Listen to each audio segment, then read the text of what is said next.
Hello. It's Thursday. Adrian, you just wrote, let's go already. 6 people already left in the stream. I just checked, they're back. So whoever it was, they were probably refreshing the stream, checking if we're here. We are here. To all those 30, 35, now 40 beautiful people who are tuning in with us live. Welcome to Agile Planning and Estimations. Hello, Anjana, hello. Adrian, how are you feeling? You ready to move some Gantt charts? Yeah. So we were talking about estimations and how we do in real Agile, which means we will present you the best tools to move 6 months of planning week by week without getting lags in your application. Yeah, getting everybody like in 15-minute blocks, toilet breaks. Exactly. Like getting everything onto the Gantt chart. Exactly. And then we move them, and then somebody gets sick, and then there's a procedure for moving the Gantt chart. Then HR is happy, and we can generate. It's the art of moving or postponing tasks into the future. It's the on art a continuous of postponing. basis. Right? Yes, beautiful. It's the art of postponing tasks. Continuous so that we don't run out of work. Exactly. So one of the main emotions that I hear people say just before sprint planning is right. It's just it's just that lethargic sigh of Actually, when I studied, I needed to do a lot of Gantt charting. That was quite awful, finding the critical path in weird projects, to be honest. But let's say, in hindsight, there were weird projects. But in reality, trying to do this in reality is even more weird. So don't do that. Gantt charts are actually not. You can use it for a roadmap to display things for clients, what you want to do roughly, which feature roughly in which area of the year. This is okay to display something in a Gantt chart, but don't come to the conclusion that you have foresight, some special abilities only superheroes and psychers have, right? Yeah. You are a software engineer, not a psyker. So don't try this at home. Less Warhammer, more Neuromancer. Highlight for today. 2 people. Okay. Two people in my entire network got that joke. Thank you.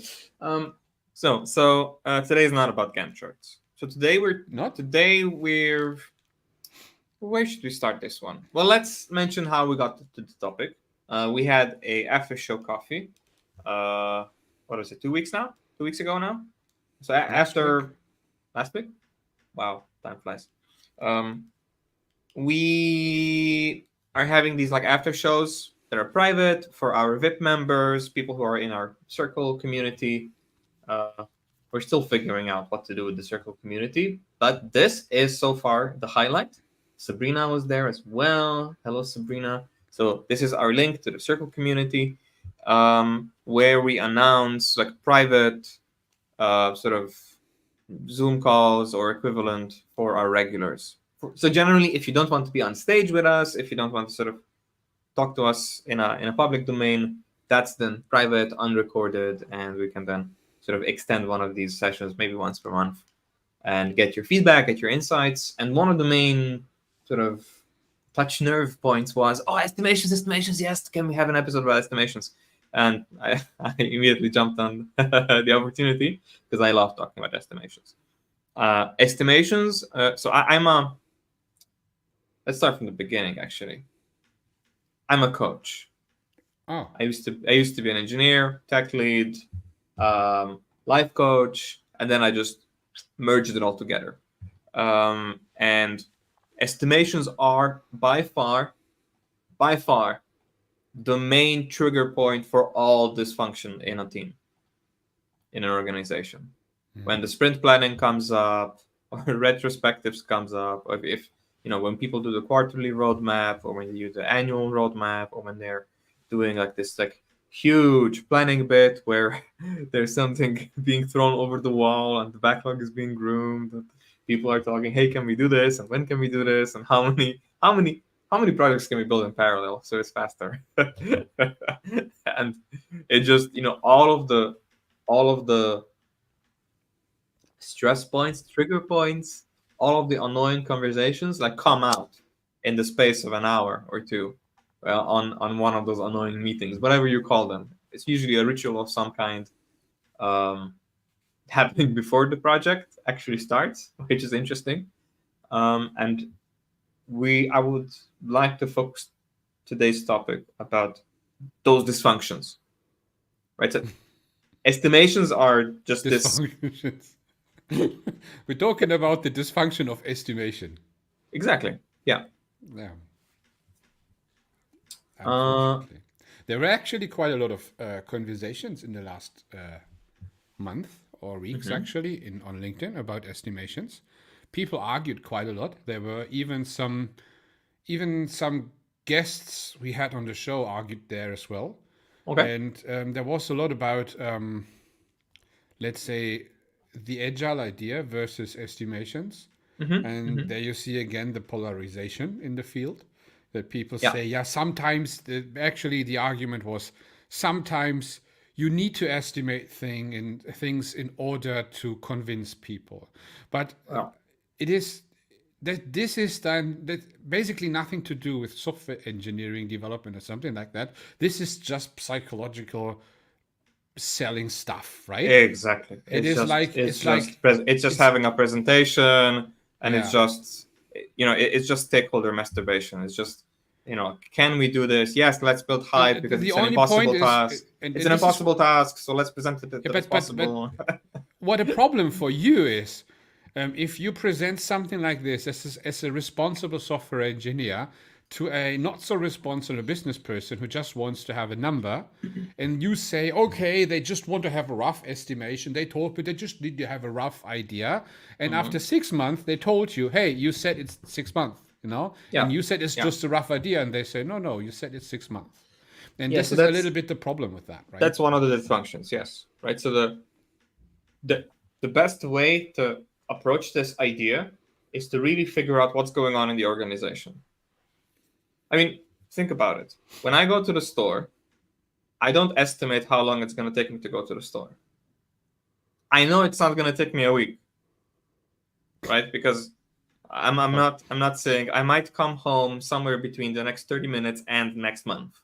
That's silly. I know. I don't estimate. I know that I'm going to come back in an hour, because my intention to come back in an hour is stronger than me estimating how long it takes me to get to the store. If I go to the store and the store is closed, I come back home, right? So, and then I course correct from there, right? So this idea of estimation isn't actually planning, right? Which is why which is why I separated out estimation from agile planning, because estimation has nothing to do with planning. Estimation has to do with that which you mentioned, which is it is catering to somebody's fear or somebody's arrogance or somebody's some kind of defensive control mechanism where they want absolute certainty or absolute predictability before they will say, okay, I trust you, go build it now. Right? So it is a ritual for stakeholder trust. But it's a bit bad for you. Right? So it's like calming somebody down with sweets, like distracting them with sweets. You will lose in the end as a software engineer or a team when you do that, because I can't remember a larger project which was done before the actual estimation was deadline, you know? Because you're trying to make the stakeholder happy in order to make them go away. In order to make their the opposite of euphoria, help me out. Damn it. Their anxiety or their hesitancy.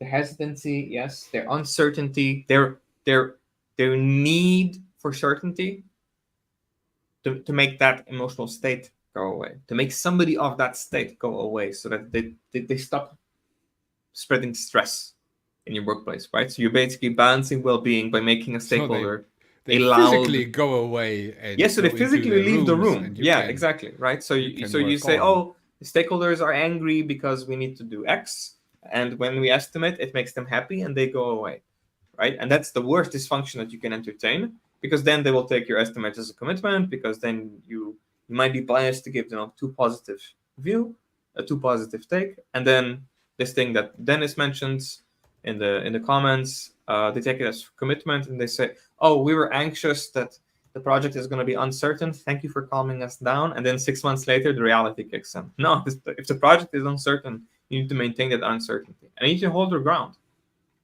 because most projects are uncertain. Now, you can manage the anxiety, which is what you should be doing. Adrian, you mentioned you linked the blog, The Disconnect Between Business and. What's the blog about? What's the full title? Interesting. Development is missing in the SEO. Yeah, the disconnect between business and development. Right. Exactly.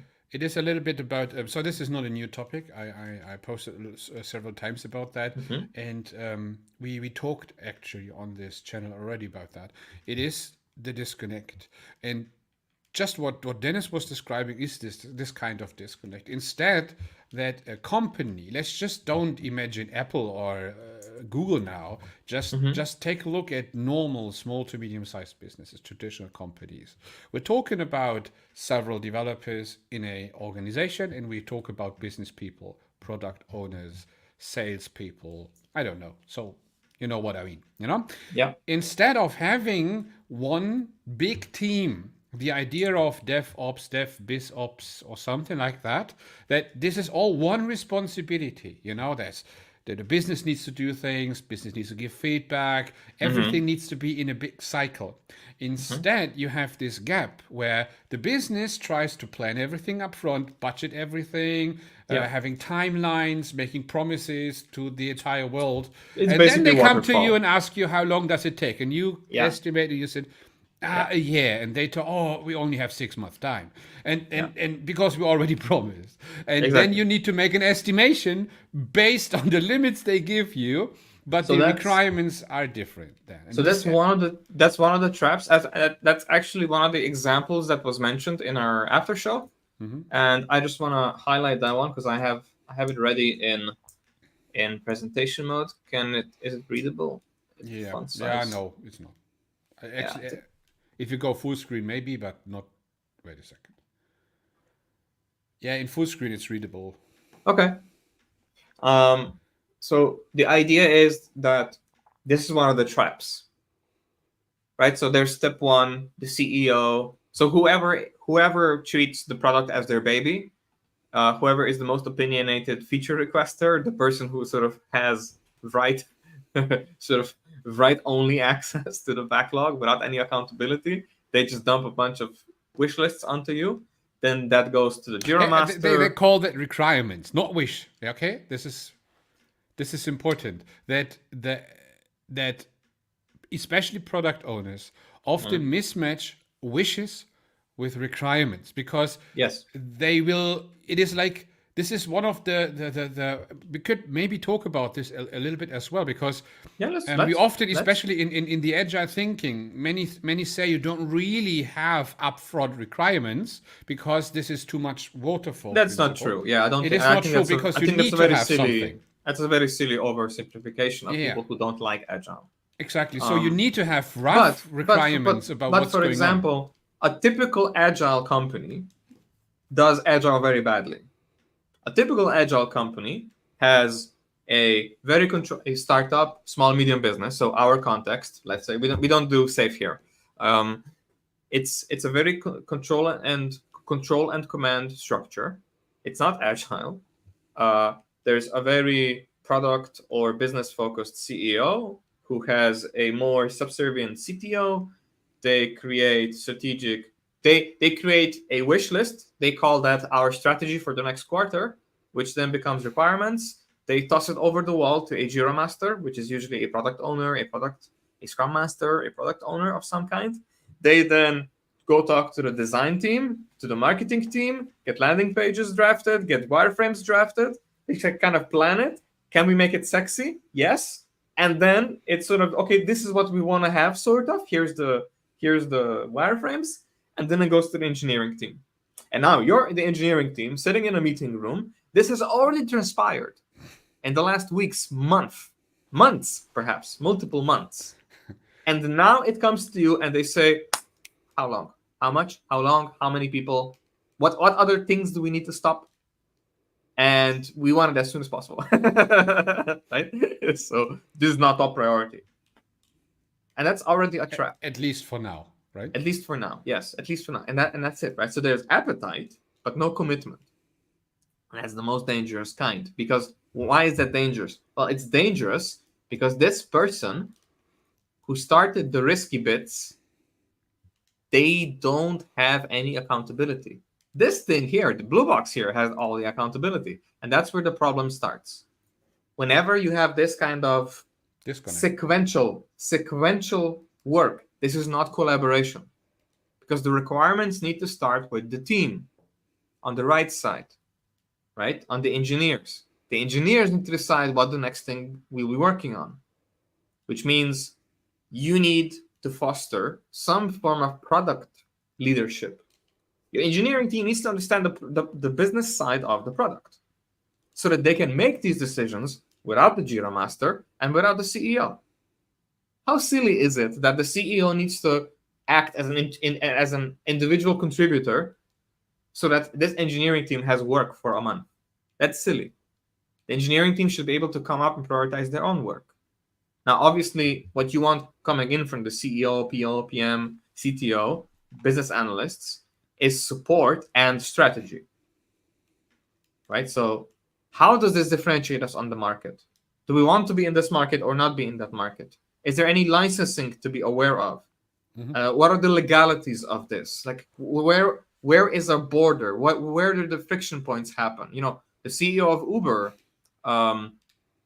dramatically, you know, their lawyers said, hey, no, not Uber, sorry, Airbnb. All of their lawyers, when they did the Airbnb prototype, they said, guys, this is not legal. Like, I don't think we can do this. And they did it.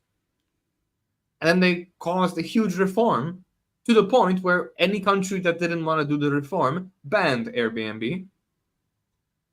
Or cities, rather, not countries, cities. But only like 10 years later, after they went public, after they were already profitable, after they were like this huge company already, right? So that's what's coming in the purple box. But you don't want this sequential diagram. If you're step 3 on a sequential diagram, you're already lost. There's no hope for this project. There's nothing you can make up for with estimations, because anything that was done already by the Jira master and by the CEO and by the designer and by the UX person is already wasted. Because nobody validated it for feasibility, nobody validated it for time constraints. Nobody really put it into a real world with like a grounding check. It's like, hey, do we even have the skills to build this? Maybe we need to hire a few people, and that's going to take 6 to 12 months. Yeah. Right? That's where it starts. And then when you say, oh, we'll just make a simple prototype, and then you throw all the work away, right? And then everything that just happened up until the sprint planning is wasted. So this is one of the common traps. If you have this sequential kind of workflow, there's no hope for getting anything positive out of estimations. You're just making the problem worse, because then I can guarantee you, if you give any estimations, there is something else happening sequentially downstream from you. And then that thing that Denis mentions, the estimate equals commitment, that will be a guarantee. Mm-hmm. And then 6 months from now, 3 months from now, whenever the estimate is over, or whenever the stakeholder loses appetite for waiting for this, you repeat this cycle. So in order to be really productive, you got to break out of this cycle. You got to decide, how can we break out of this cycle? What is the best way to break out of this cycle? Not what is the best way to estimate and make them go away. Because if you try to make them happy, you'll lose their respect. Because you'll keep entertaining this cycle. And deep down, they don't. Especially when it 2 times fails, right? Yeah. Then they don't believe you anymore. And then you're like this black sheep. And then what is the response when it fails and you don't push back? More control, more structure, more process, more command structures, more management, more master of puppets. And then you'll be step 4, right? In this sequential diagram, not step 3, and you keep repeating it.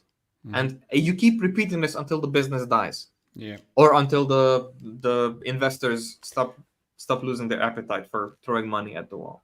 Yeah, the April does have a good question, but I think she's asking, how does that differ in consultancy agency though, when you are getting all the features requests from the client? I think it is not about consultancy agents, it's more about agency work in general. So you are, let's say, a software fulfillment company, receiving requirements from outside. This is actually a constant form of stress. I can talk about that because I would say 50% of my entrepreneurship was, what it is still this. And I can say it is basically so it is just what Denis said, but you can't do anything about that. Exactly. Yeah. So it is basically this gap, I mean, you can. this disconnect is a part. No, not really, because most of the times let's say the person who gives you the requirements does have a person who gives those people the requirements. Absolutely. The timeline. Absolutely. And this is the problem. So it works if you just have a very short chain of service providers in that kind. But if you have a very long chain, or sometimes even involved enterprise clients in behind that, then it becomes very complicated, and you are basically the last in the food chain. And now, this is actually not specifically designed. Exactly, because an agency is not a product company. You're not doing product engineering. You cannot have product leadership by definition, because the only successful outcome in that kind of agency is to disband the team and have it join the client. I was actually part of such an agency called 𝗪𝗵𝗵𝗺 in Slovenia. Almost 15 years ago now. Oh man, I'm old. I feel old. And we had such a model there. It was very difficult to pull off. The more you wanted to pull off, the more you had to lower your margins. But the idea was that we would kickstart a startup with our software engineers. And then when it reaches market viability, our team basically joins the company internally, exclusively, not working with any other client. Yeah, that's and then either get fired and then get hired by them for stocks, or we leave and we train the replacement. And out of 100 projects, I've maybe seen that successfully done maybe once or twice. So it is a very risky, it's a very volatile business model, and the unsuccessful side is extremely low margin. So I wouldn't recommend that business model. It was an interesting experiment. I really liked that approach. It was a very extreme programming kind of approach. This is the book, Planning Extreme Programming, where you say, well, yeah, we have to exclusively serve this client, because if I'm working with 2 clients at the same time and I'm estimating things, then what they don't know is what percentage of my day I'm actually spending working with them. So the estimates are bullshit if I'm not fully devoted to the project, right? Which is the problem with agencies, is that they know what the estimate is, but they don't know they don't know what the wiggle room is. You estimated a project, but then you go on vacation. You estimate a project, but then one of the people leaves. If a person leaves, do the estimates move? Do the forecasts move? And then that then has to be nurtured, almost like a lawyer would have to then sort of actually manage the process of the contract, and that gets in the way.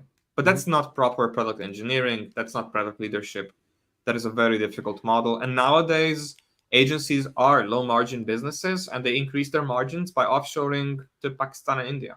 Yeah, and exactly. So what I have in several fellowships where we help other. So first of all, we are in a transition ourselves, which means that we've done a lot of agency work, but our entire effort and goal is going into focusing entirely on own SaaS products. So this was the other half of what we're doing, and this will be 100% of what we do probably in the next 12 months. And we have other companies doing that as well, who are not so far in that game right now. And this is a typical thing for smaller companies. They do a lot of agency work still. Even companies who have products do this to just finance everything.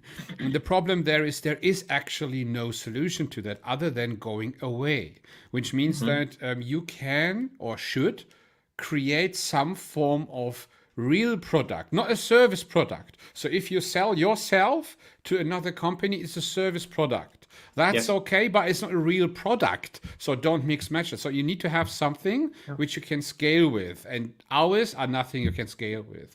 And especially not if you have clients where this gap and disconnect and mistrust is that high. And so I would say that I see a huge push in Europe and America that people going into the direction of SaaS products straight. So I see so many companies doing that. And productized services. Exactly. But as you said, I see a huge push from Eastern Europe countries, from Asia, from Africa. I see so many requests coming and say, hey, we have an entire team or several teams. What do you need? We do everything for you. This is what I saw, let's say 5 to 10 years ago, still here in Germany, in Europe, everywhere. So you don't order a project, but you order a team. Yeah, and this has changed. This is now coming and that is from a much outside. more transparent way. And that is a much more transparent way of exactly pricing the work. So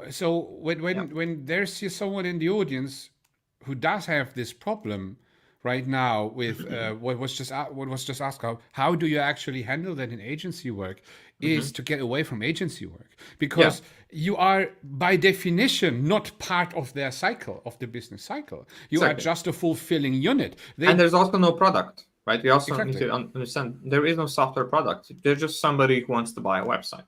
Exactly. We don't know what the website's for. We don't know whether the website would create for itself. Somebody wants a website, create them up.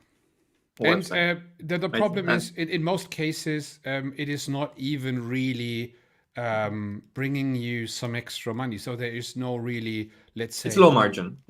I wouldn't even say that is margin. In most cases, you just pay let's say the salaries of the people working. Yeah, so it is essentially arbitrage, right? Like you reuse expensive labor force, like a design specialist or a senior architect or a CTO.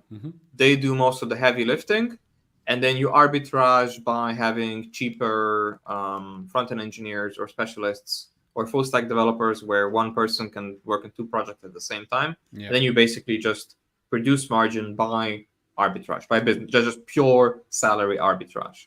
But this is gambling, so you can't predict that. It is. And On a bullish market, all the power to you. but we have like crises every 5 years, every 8-year cycles. These companies usually don't survive, or they have to fire a lot of people and then go back down, and then they transform, and then the market recovers, and then they try to go back to their old ways, which seems I simple. remember and then so many agencies, not keep only going. this, not only in software development. This is there in media. This is in so many in writing. You have so many agencies type of works where you just have a very small core team in those agencies, and you have very often the part of very cheap freelancers. Very, let's say, the people you can just fire because Yeah, for so you have for the core US people, employees, yeah, and then augmented or employee as contractor, kind of temporary or near-term engagements. and this is probably interesting for the US people. Here in Europe, we have very strict laws. We can't just fire people here as easily as France is possible. notorious. There will be you'll be seeing zero international agencies like that coming from France, because they are notoriously anti-contracting in the EU. UK is not as strict, but similar, but they are fixing it by just having a higher cost of living, so the salaries are higher. And then you have all of these like micro exceptions. Spain is notoriously digital nomad friendly, Estonia as well. Then you have the Eastern and Central and Southern European countries, Serbia, Slovenia, Croatia, Romania, Bulgaria, Czech Republic, Slovakia, Poland, Ukraine, where this kind of staff augmentation of I will work for a German salary is very popular as a kind of way of, rather than job hopping to increase your salary from startup to startup, you basically look for a more higher cost of living agency that services even higher cost of living clients, right? So somebody from the Ukraine working for a German agency who services US clients. I saw that but very again, often last time. but the business model is arbitrage. There is no product engineering quality going on here. There's no good estimations going on. There's no good planning going on. Get things done as quick as possible. Exactly. This is just arbitrage, right? So this is not a very good baseline if you want to become very good at product engineering. No one talks about leadership. Qualities in the sense you should talk about qualities when it comes to software engineering. And I still have a problem because most of the people I know don't understand the word quality. So when you ask people like, hey, we need to talk about qualities, and they tell you, yeah, high quality, right?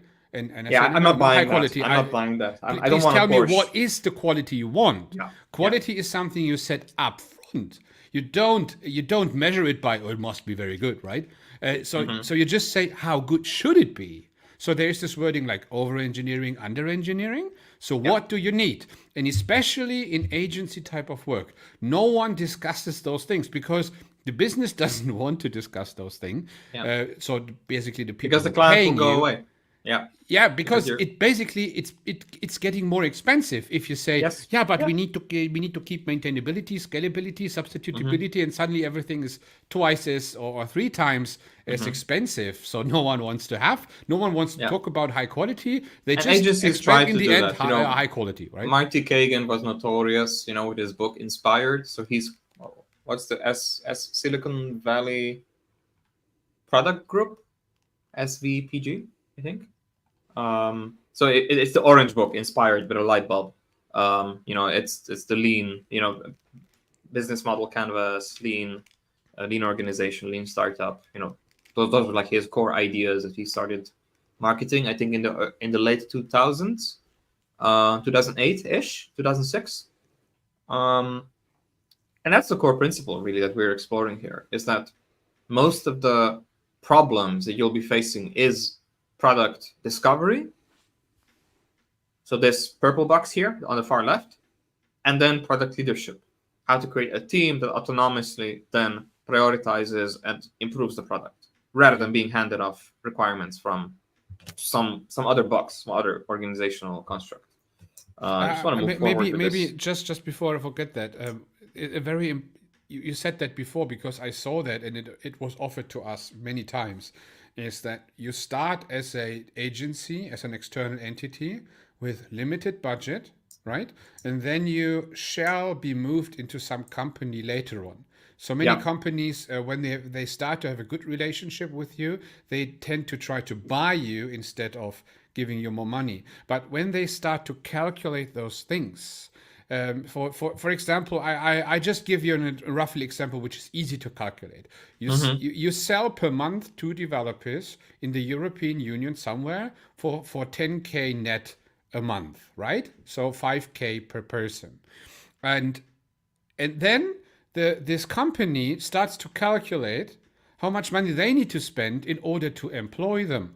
And it is not about what's coming, up on the salary or something. And this is not what I mean. It is a little bit about all the risks the agency took in that time. Like maybe there is not enough work. Maybe there, you need Common to. problem. Yeah, something like vacation. This is all the problem of the agency. But as soon as this becomes the part of the real business or the problem, it's becoming way more expensive. Suddenly, those quality matters, because if the maintainability is not met, you can't just go to the agency and say, "Hey, your software is not good," right? You failed, right? Because this is not maintainable anymore. It's your problem. You made us an offer. And you can't say this anymore, because maintainability is then the problem of the company, which is the reason why this is so often not getting into that kind of thing. Because the reason why people, let's say, hire other, why there is off or nearshoring, something like that, is to mitigate risk. And as soon as risk is mitigated, this is a totally negative thing for the receiving end. So for the it's a cost. It's a cost. Yeah. It's a net negative cost. Yeah, That's because you as a service provider needs to take all the risk, but we don't live in times anymore where you get paid like that. This is a big problem. Some freelancers still do, right? So the compensation should always be, and this is just service economics in a remote world, in an international sort of service space, is that whoever takes on the most risk should be favorably compensated, right? So if there's 10K on the table, if you're not taking any risk, I'm taking most of the 10K because I'm taking most of the risk. If we are both taking equal risk, then we can split it 50-50, or however the fair way of dealing with it is, right? So if I'm selling you something that I'm very good at, and if I will do it very quickly, you would take on risk if you would want to do it yourself. So if you want me to take on that risk and leverage my expertise, I'm taking on your risk by leveraging 30 years of experience that you don't have. So I will take most of the compensation, right? And now if the risk is not managed, or if I am taking on the risk and you're also driving my cost down to the bottom, which is what agencies usually do, then I just got scammed, right? Because I am taking on a lot of risk, and if I'm not being compensated for it, then that is not a fair exchange of value, which means that I will be subconsciously incentivized to get rid of the client, which means that I will shirk on quality. I won't even entertain a quality conversation with you because I want to get rid of you, right? If that happens, if you frame the conversation with your client to allow that to happen, basically saying you have a low standard for a client, right? So that's really dangerous, because engineers often aren't in that cycle, in that marketing or sales cycle. Maybe somebody in marketing had a low standard for a client, and then it got dumped onto the engineering team. This is typically what happens in agencies and staff-augmented organizations. Shall we go through comments? Yeah, so we had Serdar mention earlier. Serdar mentioned, so no estimates, and instead use data combined with context to provide a dynamic forecast. I would say yes to no estimates and use data, but I wouldn't use the data to provide a dynamic forecast. Like that dynamic forecasting, that is optional. And I will mention that in a moment. Then we addressed April's question about agencies. Estimates often have overbooking collisions when working with more than one client. Yes, exactly. Right. So if you want a buffer, and you can't have both problems, right? So you can't, in an agency, you can't have more work than you can handle, so you never lack work, so that you never lack cash flow for salaries. But at the same time, your estimates will probably be off, so you want a buffer. But then this idea of buffering plus overbooking doesn't play well together. Like then it becomes this power law problem of, if I keep doing this, I will need to keep hiring more people, which just makes the problem more complicated, rather than actually increasing our margins. Yeah.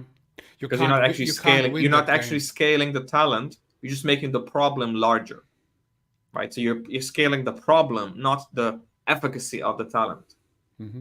And another big problem is when we compare that with media agencies, there is a big difference. So media agency are very subjective in what they do, which means branding agencies. They design things, they write texts for you, they do a little bit of brand here, brand there, corporate identity, corporate design, which are the same acronyms like CIC. They might change your sales strategy, exactly. your email but campaigns. If they have fluctuations in personnel, they can easily compensate this. But in software engineering, and this is a problem, when you start to work as an agency for other companies, then you start to create silos. You have specific engineers working on specific problems for specific clients. So only the clients and those engineers know about it, because you don't have resources and time to actually spread this knowledge onto the others, because there is no incentive for that.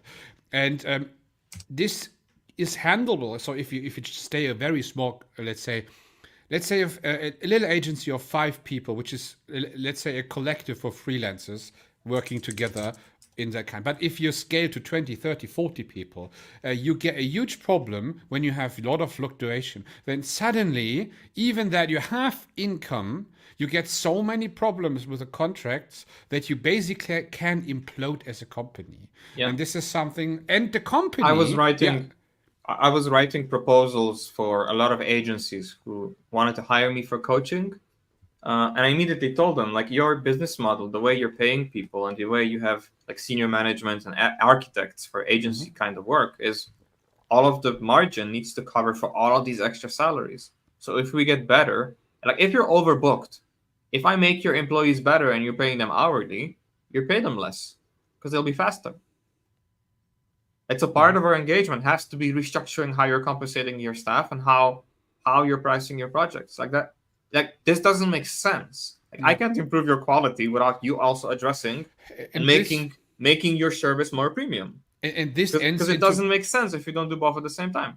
Yeah, but this ends into getting into the product area and away from the service product, because otherwise you can't do that. Absolutely. And that's why we're talking about agile planning in product engineering, in an engineering organization that has competent product leadership, because that's the end goal, not the estimates themselves. Right. So the core issues that cause this generally, Thomas, I saw your comment. I will connect it with a topic that's coming up in about 10 minutes. So the core issues that Serdar mentioned and Anjana jokingly mentioned, and April, you mentioned infiltrate teams. That model worked pretty well.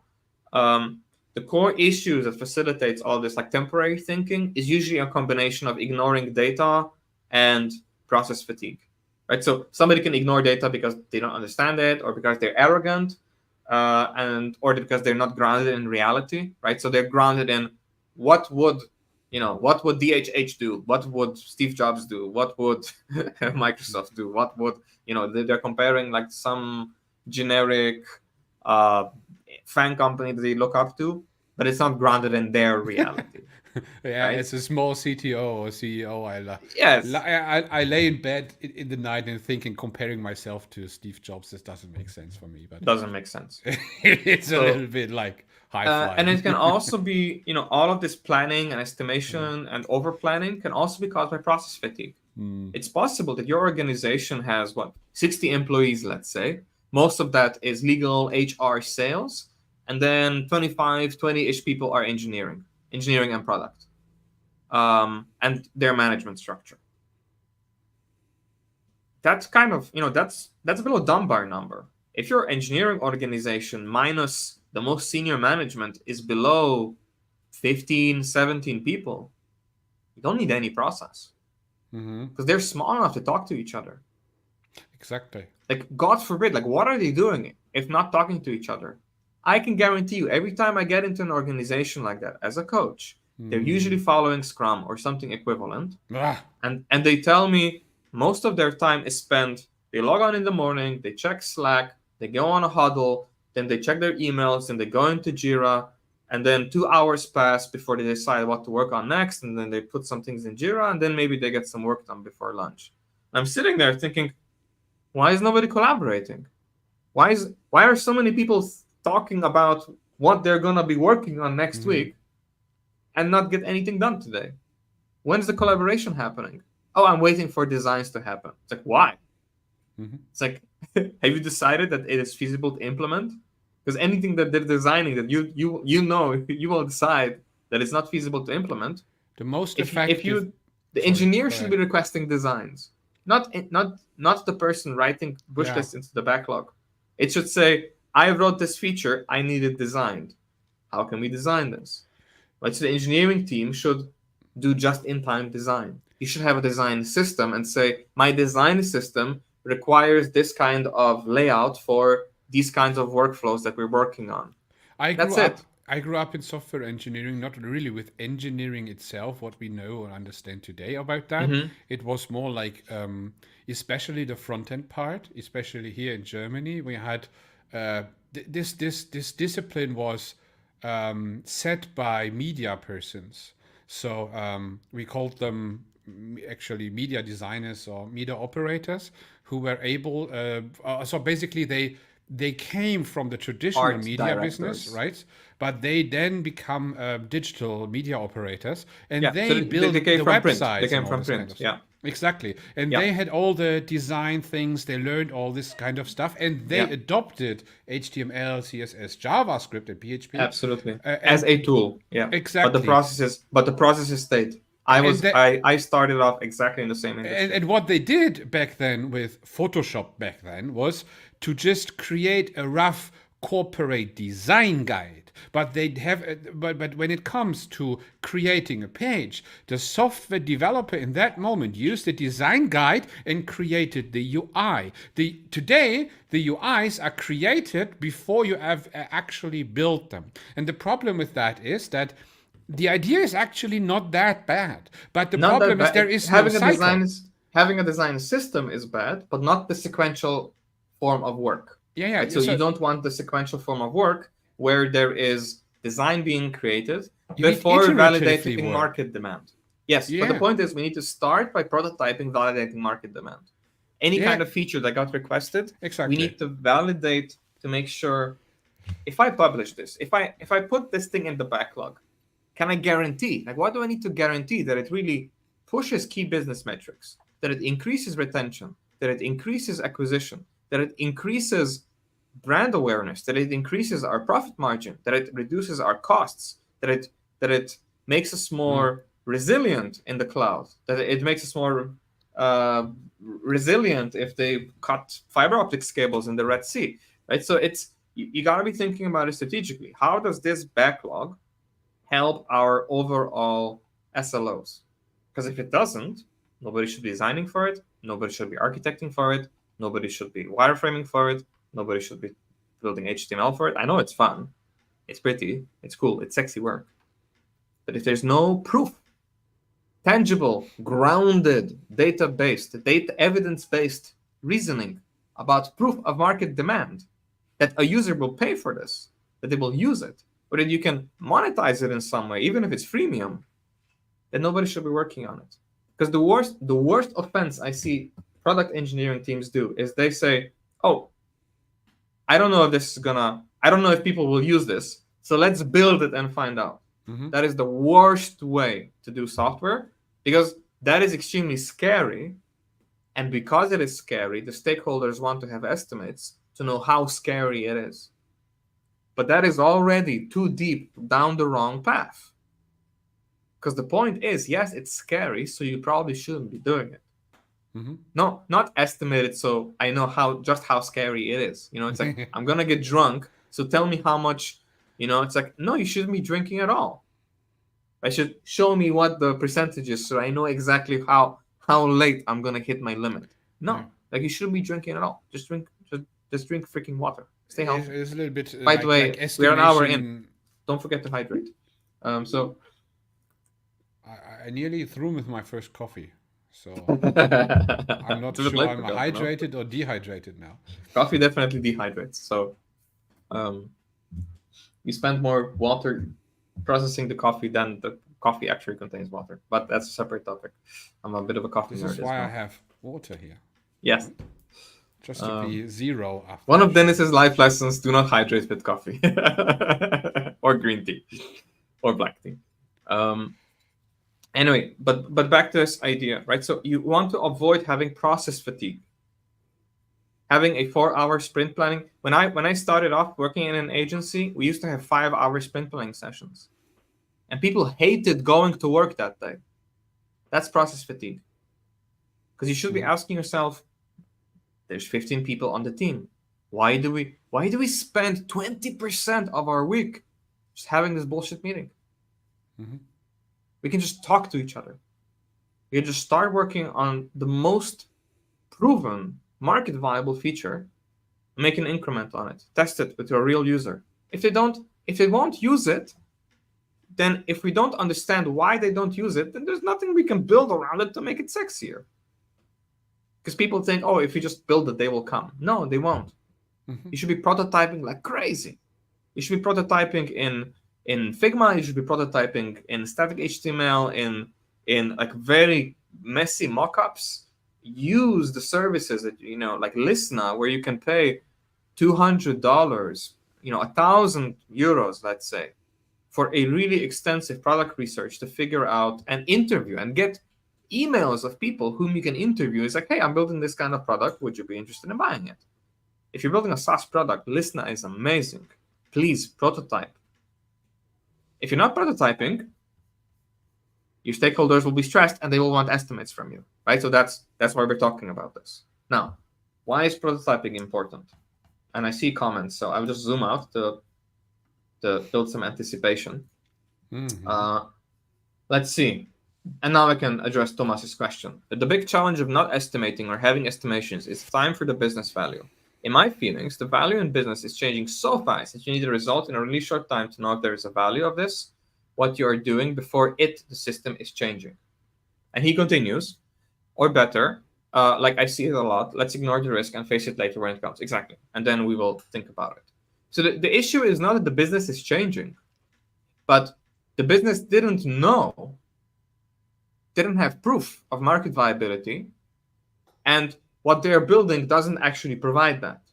They are building something at risk of not having proof of market viability. So what will happen is they are not running on proof of market viability.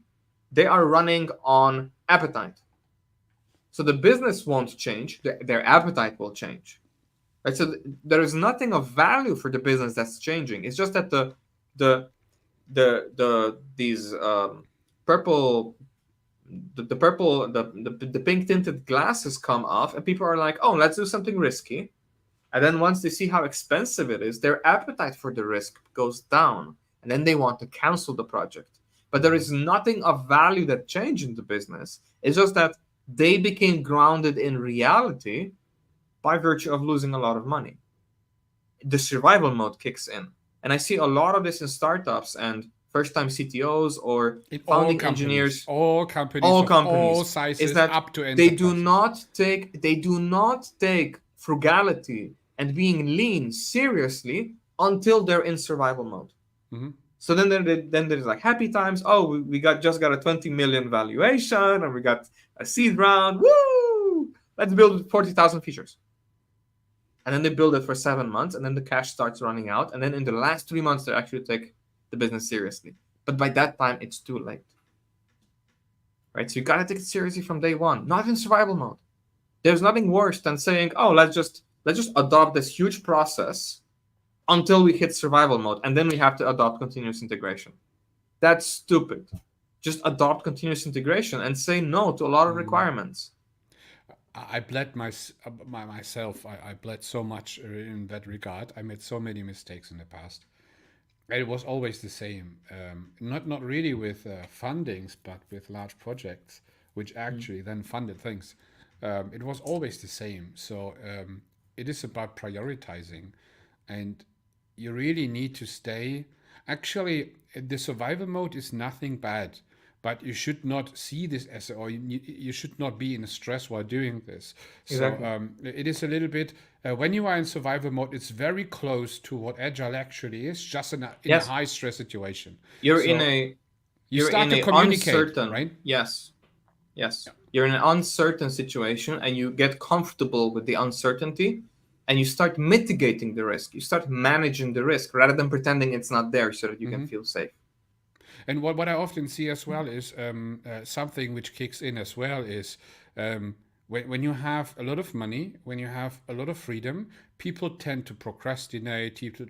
People or the entire organization is just doing weird stuff, and then you have this, oh, everything is fine and something like that. But as soon as you said, the survival mode kicks in, suddenly you have a new hierarchy, which is not the hierarchy of the diagram of your company. The org It chart. is Yeah.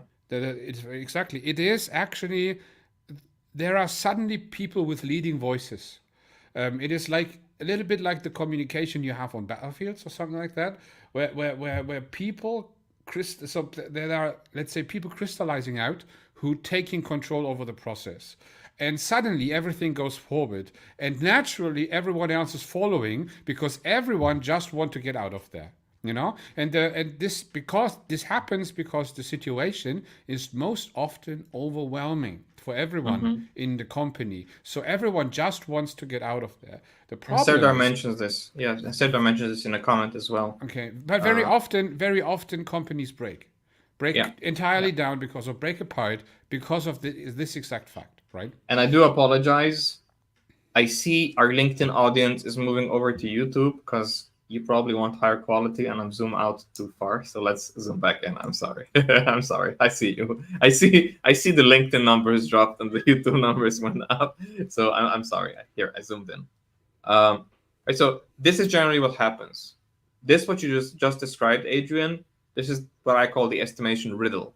This is the faux agile, the fake agile that I see companies doing a lot, primarily companies doing.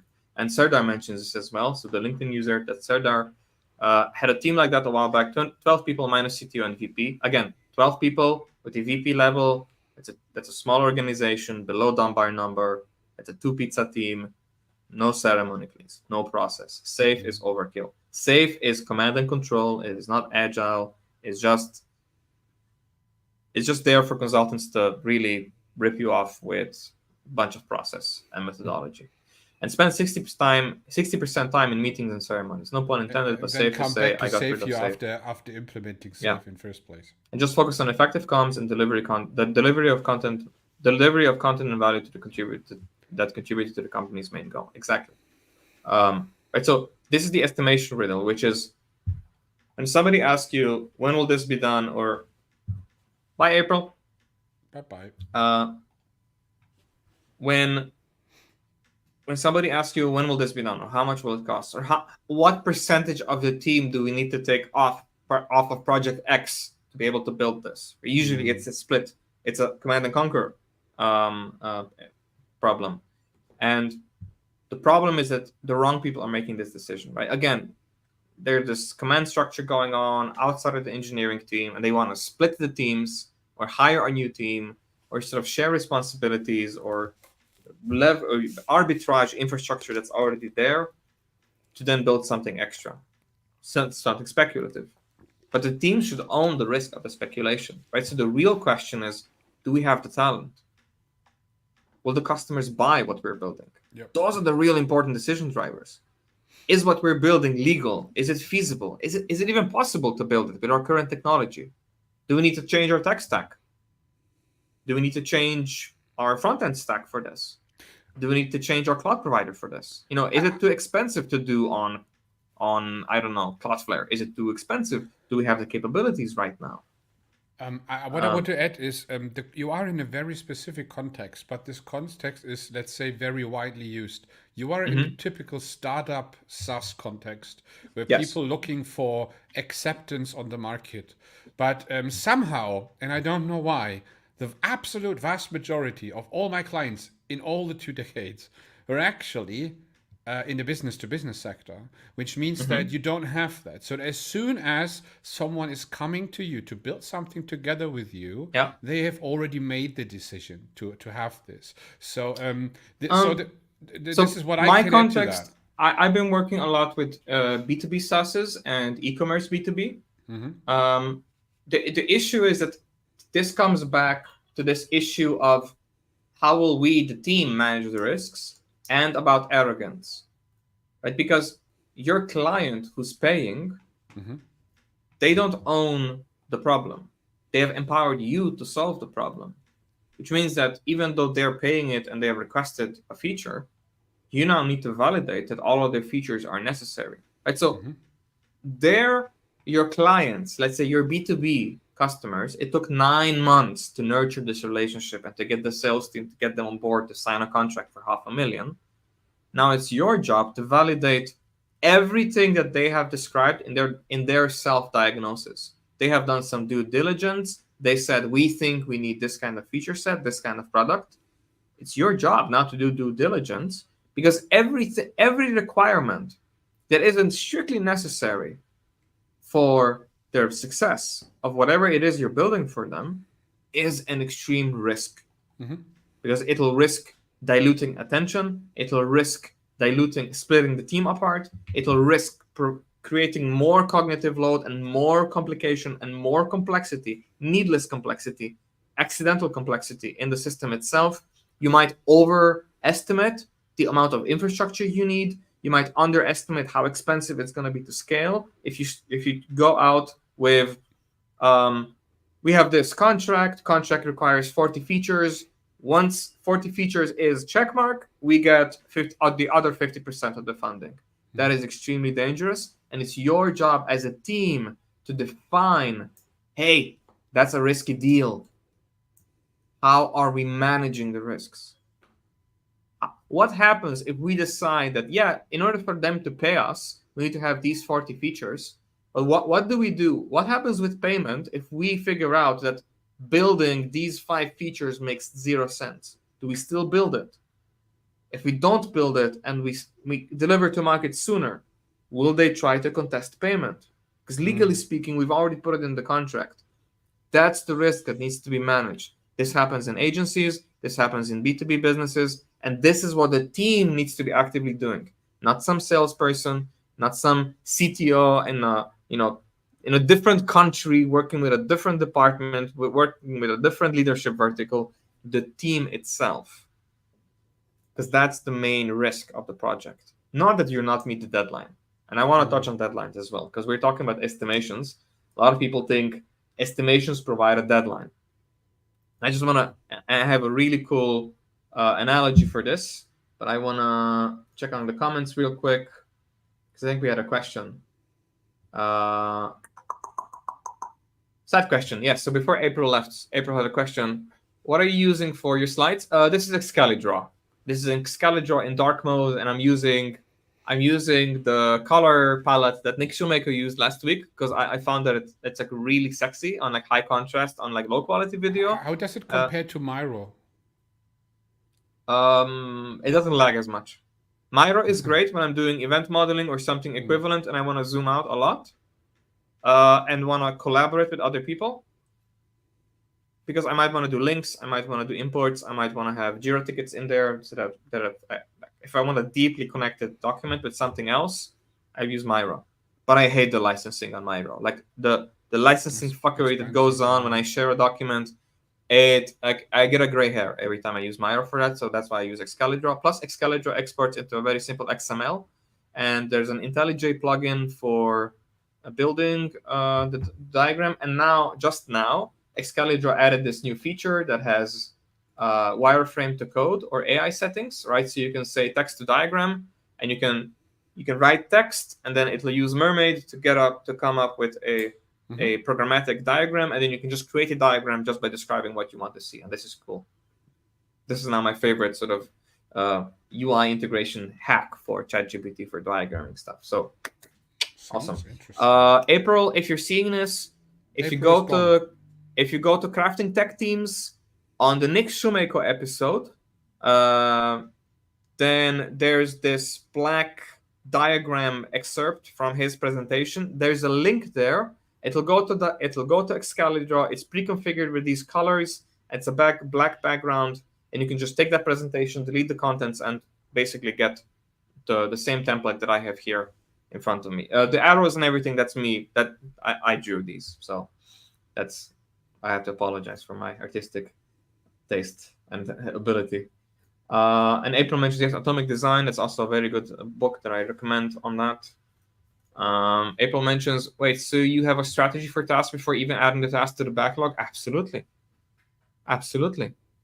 So SLO being service level objective. So SLOs, I think, became more popular like 5 years ago with the advent of companies, software companies just stopped doing any kind of KPIs, and they moved more into organization-wide OKRs, and then SLOs became this sort of more niched.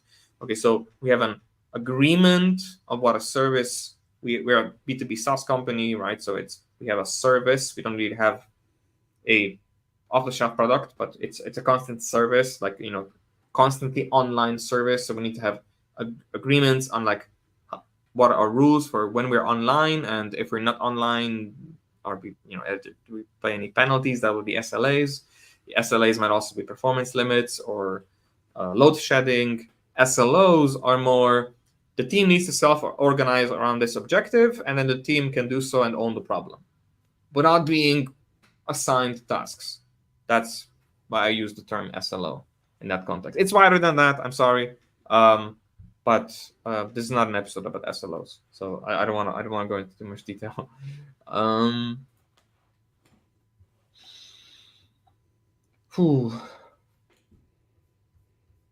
There are some more comments, right?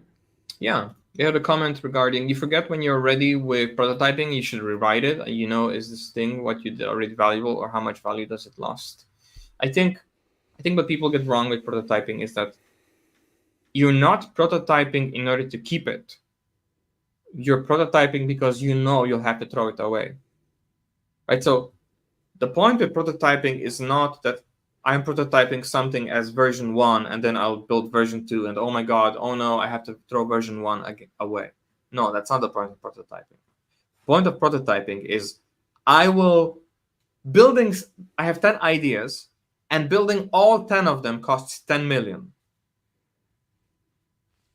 And only one of them will be successful, or 0.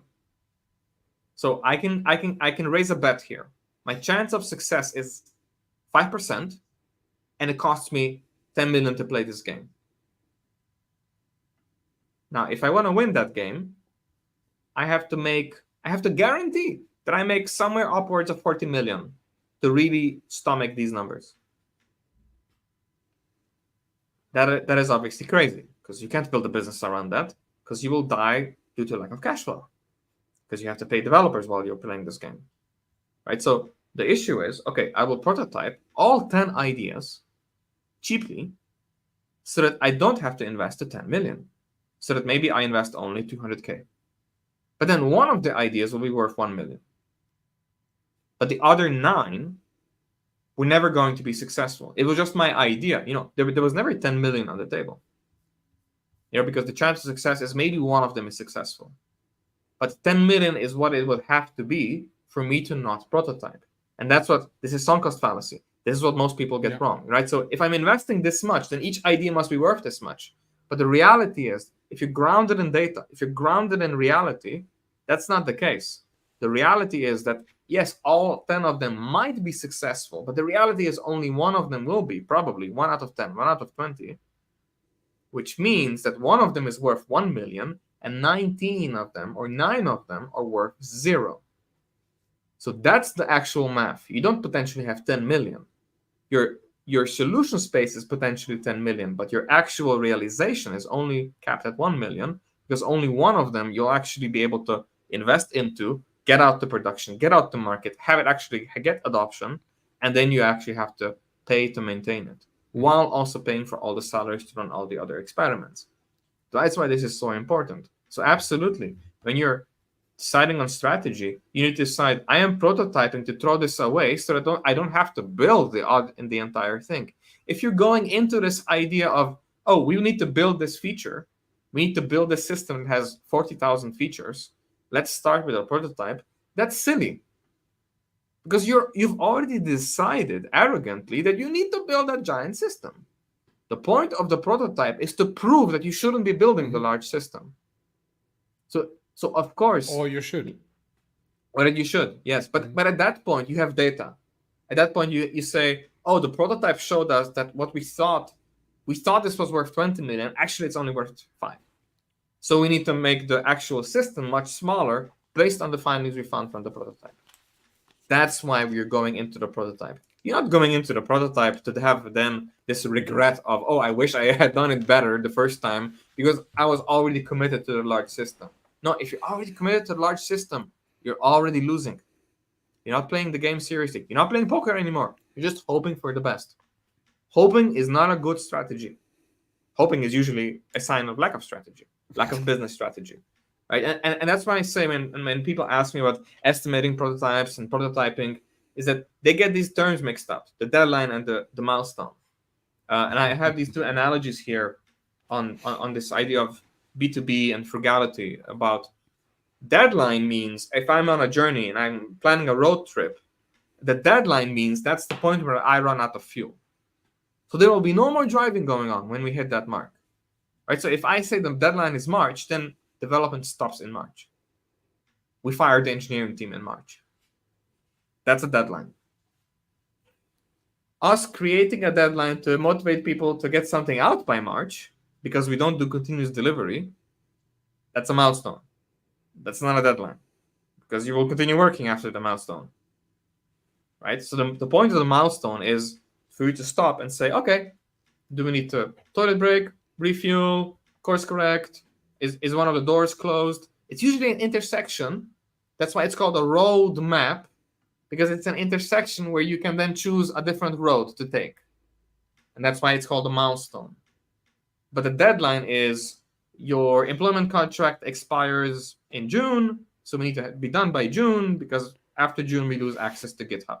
Mm-hmm. That's a deadline. Right, so deadlines are really useful because you can use them as a stop loss or as a constraint to drive innovation and alternatives. What do I mean by this? If I say I want to go from London to New York and I want to use a car, well, that's a deadline. Where's my deadline? Well, the deadline happens at the coast when I hit the Atlantic Ocean. So it constrains me. It tells me, oh, for this journey, I can't really use a car. I mean, I can, but I need to put my car on something that can traverse the sea or air, right? So it's a good thing.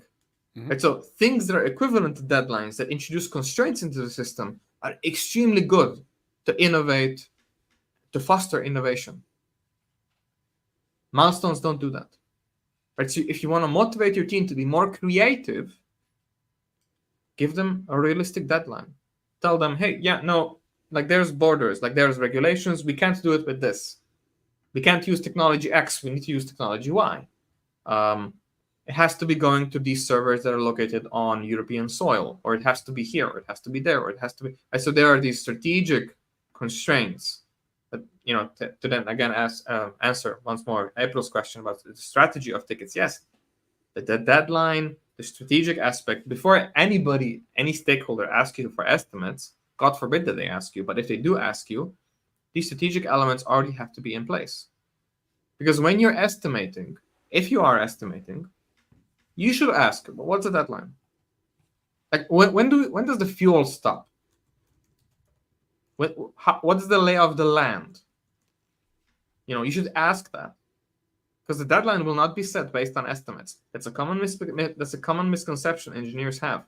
If you estimate something, the stakeholders already have a deadline in mind. They're just comparing your estimates with the deadline that they have in their head. The first responsibility you have as an engineer is to ask them, what's your budget? What's your deadline? When do you want this? Just learn how to phrase your question in a way that they give you all of the constraints that they already know exist. Rather than then going, well, I have these ideas. Let's ask the engineering team for estimates to see if it makes sense with my numbers. That's the worst way of going about it, because that is not collaborative. That is grenade-driven development, where you have estimates and you throw the grenade over the wall, and then you get back a packet of estimated tickets that hits you on the head, and then And hire hopefully not the somebody grenade to, back, right? and then you need the grenade back. Yeah, and hold this, please. Right? And the milestone contrast to the deadlines to these grenades over the wall is the milestones are great for taking a look around. The milestones are there to say, we will build 10 prototypes, and we will have a milestone when we build the first 5, and then we'll reassess everything we're doing. Mhm. And then we'll course correct. Our assumption, our hypothesis is that we have 10 features, half of these are customer viable, 2 of them will generate a lot of revenue. We're building prototypes to confirm that, and on our first milestone, we'll have data to show whether that's true or not. And as a backup plan, we're hiring an agency like 𝗪𝗵𝗵𝗶 to actually start doing user interviews or any kind of user testing. But you can't interview anything that's innovative, right? Because the user doesn't understand they can't tell you if they would use an iPhone if they've never seen an iPhone before, right? So it has its limits. Focus groups are notoriously inaccurate for any kind of innovational work. We have some comments. Yeah, we have some comments. Let's focus at the comments for a moment.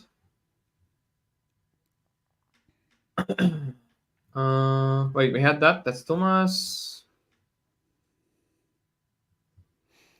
That's Thomas. April quoting me. Thank you, April. Okay, that's another comment from Thomas. So Yeah. that looks like was Thomas. about what I said, I think. Okay. And maybe we should shortly clarify the context. We have actually 2 contexts where we were talking about what business to business actually is.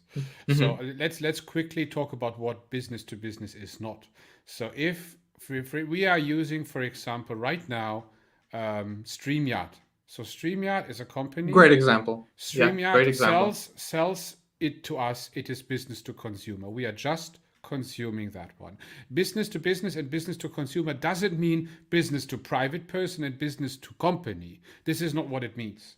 It means to, if you just consume a product, like you buy an iPhone or something like that, or is there some form of partnership, which means every business to business customer I have is basically there is some form of very ongoing communication.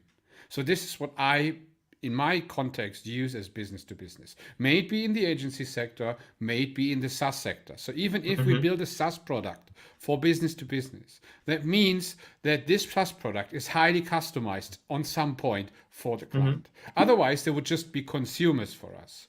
And this we don't have a consumable product. We don't have that. And so the point is that we don't really need to find a market fit. It is a little bit about you find a client and you work with the client. This is what I understand with business to business. But this is contextual. This is the reason why I explain it right now. There's a difference between market fit and market demand, right? So, and I was speaking deliberately about demand, that there is proof of market demand. Market fit is usually a terminology I use for startups that are in the sort of B2C area or in the in the type of service that 𝗪𝗵𝗵𝗺 is providing.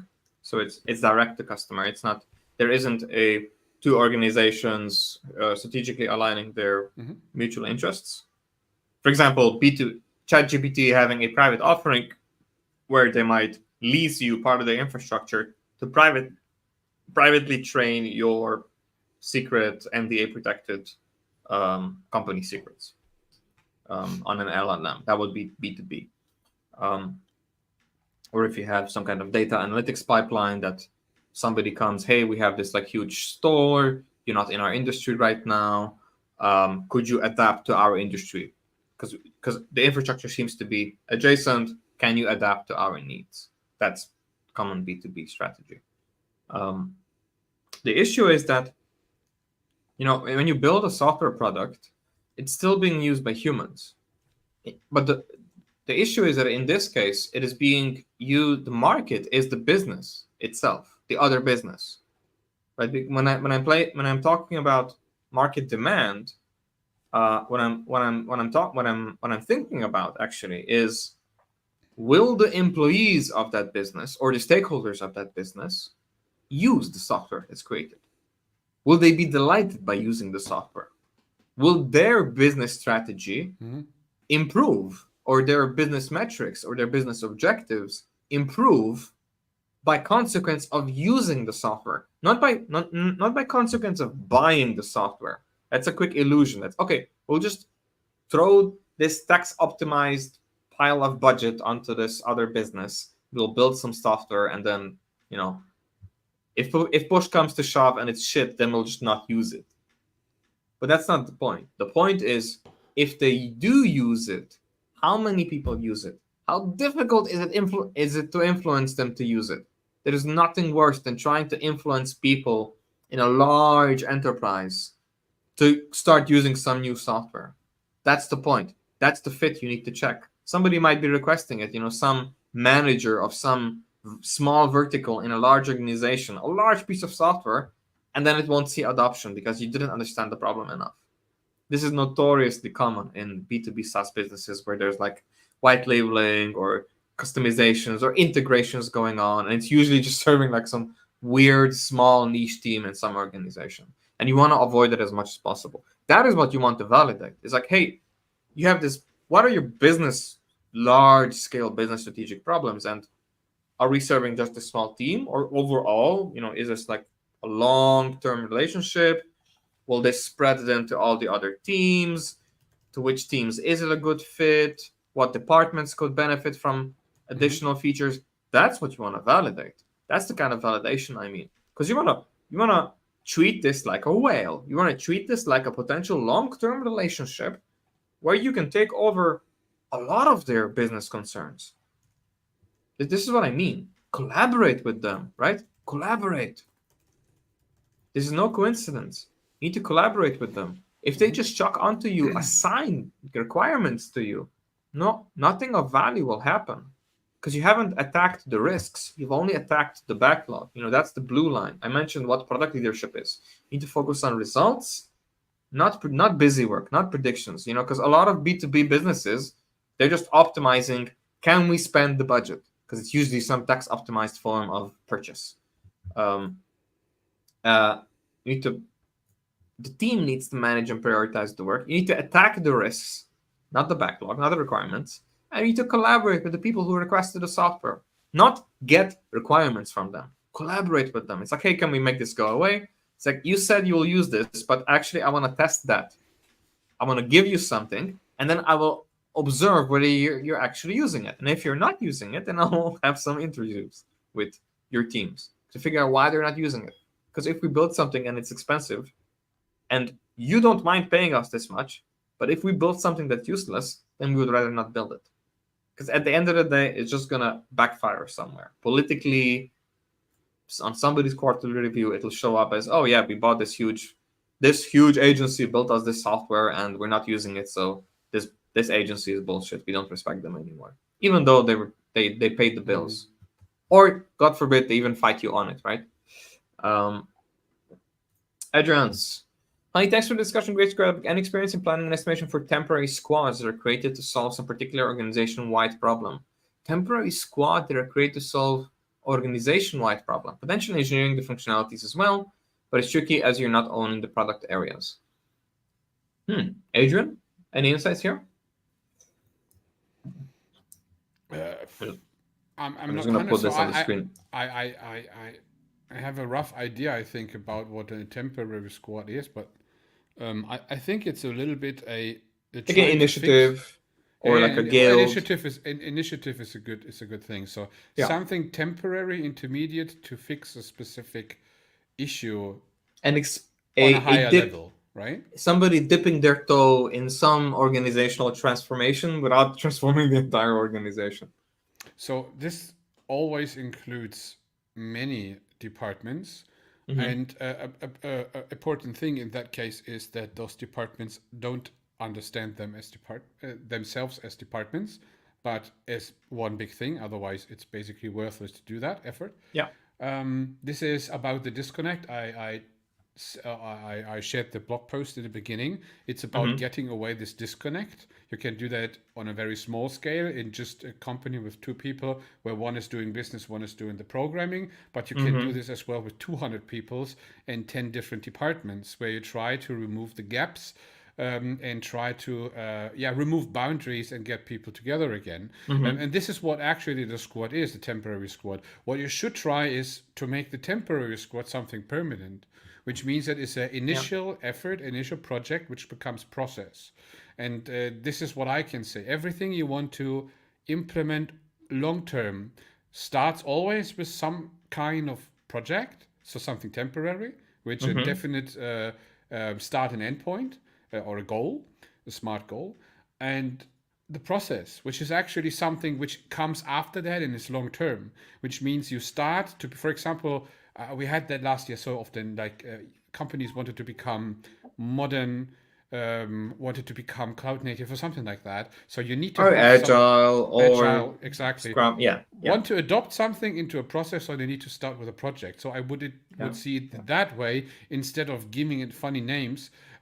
So that people think it's something temporary, and after that we're going back to normal business. It shouldn't be like that, because if you want to change something, you need to be clear that this is like going upstairs and then we are higher than we were before.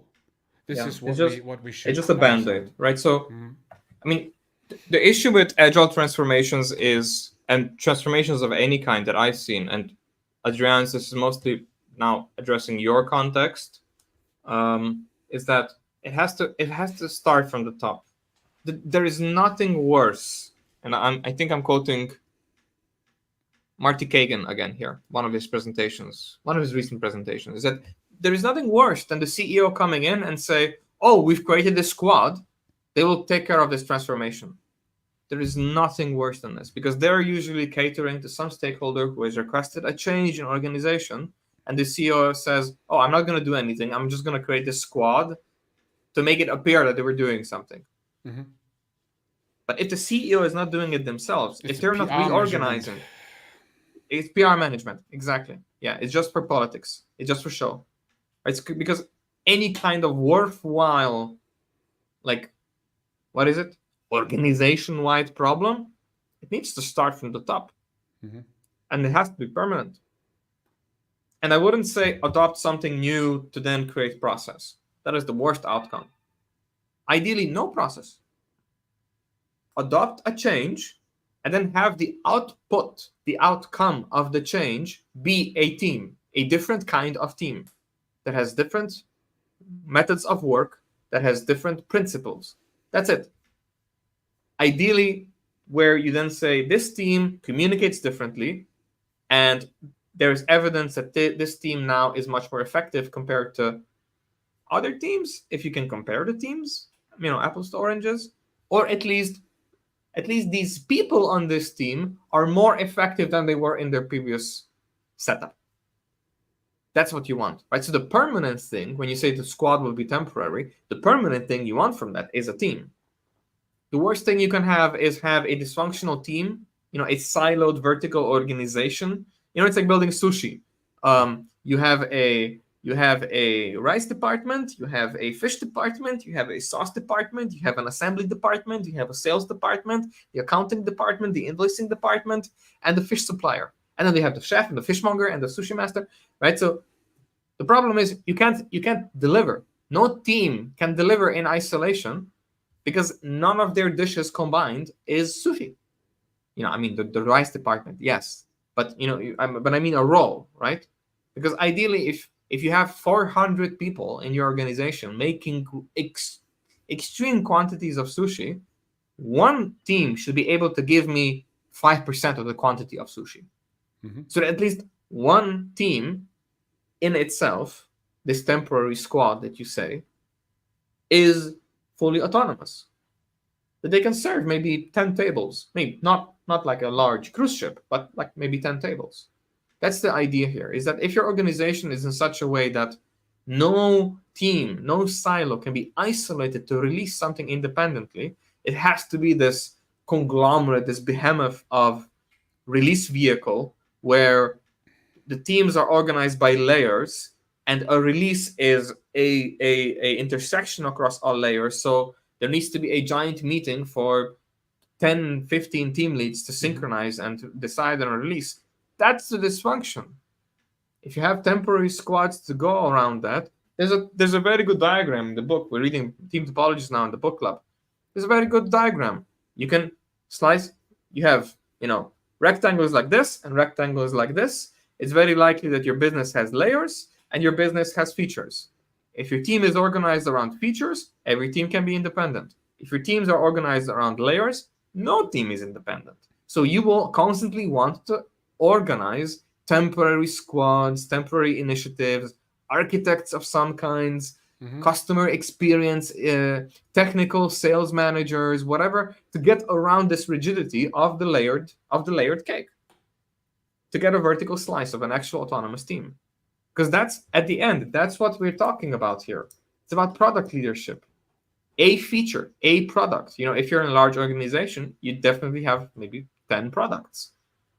Well, is every product owned by a product team where they write their own requirements? They decide how to improve their product. There's no middleman between them and actual customer feedback. And they prioritize what they work on next. That's the ideal setup. That's how you solve estimations, by creating a team that shows evidence of product leadership. And it's not easy. But, as I always like to say, there's greatness within you. If you don't have this in your company, you can coach them, you can explain it to them, and you can demonstrate it to them. Now, for that, and primarily that's what I do, and that's usually I, as a consultant, that I come into a company, I'm that temporary thing. But I then coach the other leaders in the organization to create permanent structures. I don't want to come in and then coach them and create temporary teams for a temporary project, right? Because long term, a software company is essentially an infinite game until you run out of money. It's an infinite game, right? So in game theory, you had finite games and infinite games. It is an infinite game. Infinite games are notoriously difficult to play because you require constant feedback, extremely quick and constant feedback. And that's hard to manage because it's very much in the moment, and that's very uncertain.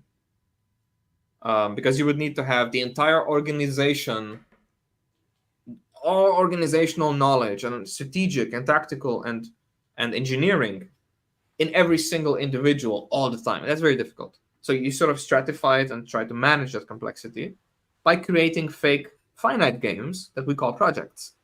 That's why project exists. A project ends, right? So in the scope of an infinite game, there is an infinite number of projects, but the projects are finite. The projects have a reason, a goal, a strategic objective, and they are finished at some point. If you're playing a game where the project never ends, I got news for you. You got to rethink how you're labeling your work. Because usually when stakeholders come in, they say, we want to build this, how many sprints? Right? So how many projects is this project? How many delivery cycles is this project?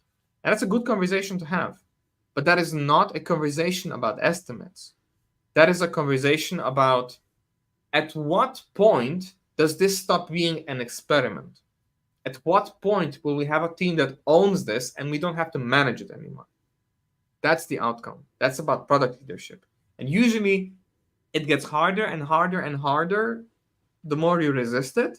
And if you stop resisting it, you either adopt it or you give up. And then it has to be constantly, if you gave up, has to be constantly managed.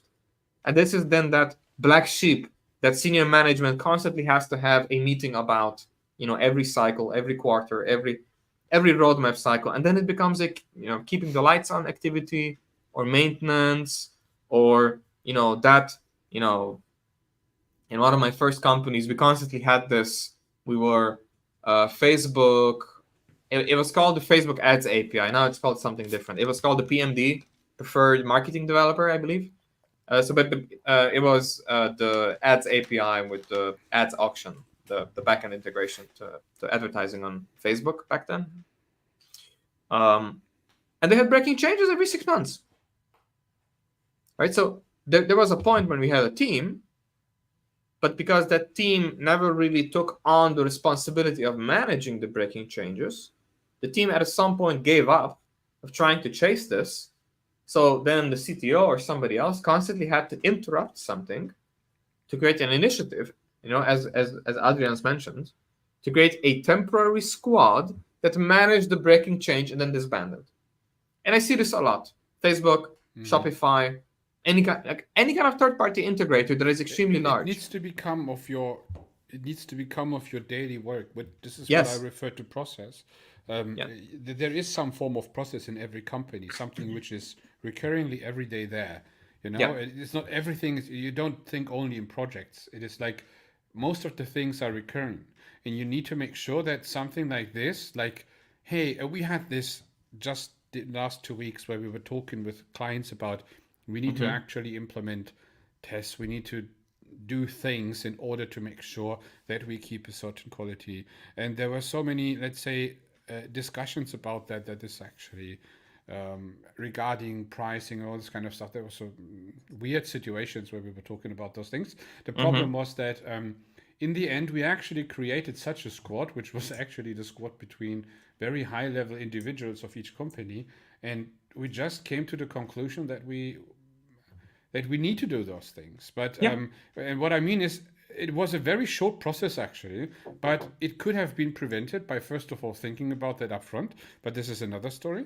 And the other thing is, how can I put it? It's a little bit like it needs to become part of your daily activities to think about things differently. So you need to create maybe such a squad to get there, but in best cases, you are so open-minded that you don't need an intermediate rescue squad to actually do that for you. So, I mean, those things, it's not like, hey, it is like you don't need every time to become, let's say, or get into a survival mode in order to get moving. So this is negative motivation, not intrinsic motivation. You quote Art of War often, right? So it is this surrender of you give up the resistance to fight this decision and just accept that, hey, me having these breaking changes, it's because I have decided to integrate, and the breaking changes are part of my decision. The breaking changes, this recurring cycle of work, is part of my decision to want to advertise on that platform, using my example. Same thing with workout. If I decide I want to be healthy and I work out, if I fight that decision, there's constantly going to be this lack of, product leadership. It's a weird analogy in that context, but product leadership means that, no, this is now my lifestyle. This is important to me. This is who we are. This is our DNA. We're not going to fight this. We have decided strategically that this is good for us. The worst thing that can happen is that you decide, I see a lot of recurring activity happening in teams, and they have a gut feeling, they resist it, but the gut feeling actually says, you know what, this is bullshit. Because when I work out, I might actually have that response. It's like, oh, this is bullshit. But then after the workout, it hits me like, oh, actually, you know what, I'm glad I worked out. Because now I feel a lot better. Even though the resistance was there, I accept that this resistance was there and then just work with it. But there's a lot of teams that I see that are stuck in like 2-hour sprint meetings, like scrum planning, estimation poker, whatever. And they have this gut feeling with them. It's like, you know what? This feels kind of bullshit. Like, what are we doing here? And then after they're done, that sense of elation doesn't come. That sense that this was bullshit is still there. And you should trust that feeling. If the payoff doesn't come, then probably your process, your recurring process, is wasteful activity. You should talk about that. But because 𝗪𝗲𝗺𝗵𝗵 has this like very aggressive take that you either trust your process, right, like I did with workout, or you have to change it. There is no incremental improvement with a process you don't trust, which is why if you're in bullshit estimation meetings, nobody wants to incrementally improve those because nobody trusts the process. And that gut feeling, that lack of trust, that initially looks like resistance, but then it can become this lethargy, this bad ritual this negative ritual in the team, nobody will want to improve it because nobody will like it. You can't improve. You can't improve something you're judging. Or you have to come from a place of compassion, and you can't be compassionate with something that you're judgmental towards. This is very difficult to compartmentalize your emotions like that, because it's not objective, because this is a human problem, right? And that's the pink line here. Focus on results, not predictions and busy work. If your estimations, if your planning doesn't produce results being the project is on time, on budget, or before the deadline, before the milestone, before we spent all the money, that's the point of planning. You plan so that quality is really high, so that it's done sooner. I plan a road trip so that we don't get lost. If I plan a road trip and we get lost, I wasted my time planning because we got fucking lost, right? So if you end up planning a lot and you're estimating a lot, and your result is that the project is late and over budget and it's not what customers wanted, why the heck are you planning? If the results say it doesn't work, you got to get grounded with reality. Well, I coach a lot of business owners, and the worst thing is they create this business plan strategically for 5 to 10 people for a year, and then they say, here's my plan. If we follow this, on paper, the business looks good. 3 months in, the data says we're actually down here. And then I tell them, hang on, you told me the business has to be here to be net positive, but we're here. Yeah, but that's just because, seasonal changes and the market is a bit bad right now. But I asked them, don't you think that's like it's time to quit or this is change ego something? speaking. It's ego speaking. It's arrogance. It's resistance, right? And you got to get through that. And everybody, especially in a large organization, done by number, 13 to 23 people, there will be at least one person who's like that. And their uncertainty, their fear, their resistance to uncertainty is driving all of the key decisions. And it's possible some of those decisions are bad. And you got to learn how to collaborate with that person or with those people. Or maybe it's you. And you got to learn how to overcome that. That's your growth journey. Not doing, 𝗪𝗲𝗺𝗵𝗺 estimation workshop. I mean, it's great because there's no estimation going on. But at least use the data you have. Get results. That's why we love having Brian Finster on as a guest. Right, Adrian? Because he's all about stop with the bullshit. Just show me what you can deploy in a week, and then I will plan my project based on that. Right? Like, show me what you can get done in a week. So regarding our own product, so the own products we build, so where we are our own bosses like that, we only work like that. And those are the best projects we do. So it's because you only do what's really necessary, but in the same moment, you do it in a way you like to do it. There is nothing like, hey, we have this deadline or something like this. We just build it, and then we take a look what happens. Because it is a little bit like, there are things you can change, and there are things you can't change. The problem with estimations is you tell yourself that you can do all those things, but you don't know because you cannot really plan a week. So you dare to plan 6 months. And this is actually something where you fool yourself and lie to yourself and everyone around you. And this is why you become, you are euphoric in the beginning when you start. And very soon in the project, you are in a survival mode. Everyone is stressed. People are leaving the company sometimes. Because you weren't grounded when you had time. And then reality kicks in and it forces you to the ground. Right? Like it closes the circuit and then it short circuits everybody into panic. Right? So the emotional balance is not there across the entire project. It's like lazy panic. Let's imagine you have every week something which is new for you, which is a goal, which is a success or sometimes a failure, but a success in the same moment. But it's every time like you have done something and it's finished and you go to the next one. This is for humans on a psychological basis, very rewarding. What is not rewarding is planning 6 months and having constantly the feeling that you are not in time, you have done nothing, you don't get it done, you don't know I how mentioned it works. this. I mentioned this in my new book that I promise Oh, you read a book? I'm finishing it. Yeah, I'm writing a book, and I've been hoping to finish it by March 1st, but it's close. But the point is, I have a chapter on it called the product death cycle, which is exactly this, where an infinite game that was simplified down into finite games, you lose the boundaries of the finite game because you mistake the deadline for milestones, and then you just keep continuously investing into this project. So the finite game, the project, becomes an infinite game. But then the problem is it never stops. So the engineering team never gets to celebrate. The product team never gets to get feedback. Nobody gets to go on vacation. Nobody gets to step away from the problems. It's just this constant feeling that you owe something to the stakeholders. Mm-hmm. And then you get this sort of low respect treatment inside the organization as, oh, these are those people who don't honor their word. They have low planning accuracy. They're unreliable. Mm-hmm.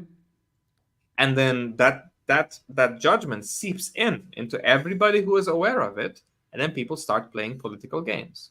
It's like, why should I estimate if it's not gonna be on date anyway, and we're gonna spend 2 more months fixing it, and then that lethargy kicks in. We can wrap it up in, if someone forces you to estimate, you have lost in that moment. Exactly. You cannot win this game. You will be the loser. You will be the loser. Remember that you will be the loser. Because you don't have autonomy. Yeah. Because you should be prioritizing work. The best you can do is meet expectations. No one will say, great, you have done it, right? People, even if you make it right, it's a low standard. Yeah, this was the expectation. You are a software engineer, right? Of course. So it is a little bit like they always compare you to some craftsman out there, right? Mm-hmm. Doing something for an hour, and they can estimate it for an hour, and they do it in an hour. Exactly. Right? But then you as a software engineer is something totally different. Totally. And then you demote yourself into a craftsperson or a developer or just a coder, and then you just wait for the grenade to be thrown over the wall so you can catch it, and then you deliver exactly, perhaps, because if you set a high ceiling, right? If you set a low standard, your head will always bump on the ceiling, which means if you're at the ceiling, if you're the smartest person in the room, the only way for movement is down. You can only get worse. Right, so the worst thing you can do with somebody, like a human being, is to put them in a box where they cannot grow. Because if they want change, if they want variety, the only thing available to them is to get worse. That's why these low standards are so toxic in organizations. It's like, oh, we have a low standard for planning. Great. What's our alternative? Well, getting worse. Because nobody's interested in getting better, and there's a ceiling above us, and we don't have autonomy, and we don't run our product. We don't have product leadership. The leadership team doesn't do product. The product team doesn't do leadership, right? What do you need? Coaching. Because there's a dysfunction that a role has been split into 2 people, and there's just activities. Managing Jira is just a task that everybody can do. Managing a backlog is a task that everybody can do. Managing a requirement list is a task that everybody can do. I quickly want to jump in for you, right? So when is coaching actually a good idea? So this guy is a coach, right? So he's coaching companies in that case, as you might heard in the last 1.5 hours or nearly 2 hours. He was talking quite a lot of interesting things, which are all based on experience, and I can prove that. The point is, what I see in fellowships, so I do fellowships from time to time as well, doing that at the moment, and doing that exactly with companies in the same problem area where we're speaking of today, which is very common because most companies does have this problem. And when you need coaching. But what is coaching? Coaching is a external view on internal things, which means that you have internal problems, you have tunnel vision, you have biased perfect description, right? Perfect description. You have people, you have instead of having one big tribe, you have several tribes who fighting each other, who are in a stagnant situation, who can't proceed, and this is the reason why they need someone external, because no one can say this external person does not know what they do, because they have proven it somewhere else already that they can do. And it's not about an external coach. It's not an external CTO, CEO, something like that, joining the company, telling everyone, hey, you need to do this, to do that. This is not a commander. It is basically a fellow. It is just saying, okay, I'm a person with another form of credibility no one else in this company does have, even not the CEO. Because if the CEO would have this credibility amongst engineers, there would be no problem. And I see that very often, that even CEOs are not capable of making changes in their company. And this is a very important aspect. Because they don't know what's wrong. Because they rely on their engineers or middle managers or VPs to get data and to make good decisions. But maybe the silos prevent them from actually sharing that. And then there's a telephone problem of the information exists, but it cannot cross the channel undisrupted, right? So if I give you everything I know, you receive 25%. So the organization has all the information available, but it takes too many jumps. And no matter who's solving the problem, they always end up with like a 5% fragment of the overall problem, right? So coaching, it's a very good description, actually. And thank you, Adrian, for bringing this up, because there's two types of coaches. There's coaches who are very good at the craft of coaching, and then there's coaches who are very good at the subject matter of the mentee, of the person being coached, right? So you are both, and I like to think I'm both. Is that we have practiced coaching, but also we've come from tech, right? So as an engineering manager, as a VP, as a leader of any kind, a tech lead even, the best thing you can do is to be able to coach the people who are immediately around you, right? So think about it this way. Think about you being a hub, and you need to be able to coach as a leader everybody who is distance 1 away from you. All of your immediate, I wouldn't say reports, like this doesn't have to be hierarchical, but everybody you're immediately working with, it has to be just one hub. Yeah. Right. So I, as a coach, come into organizations because I am unbiased.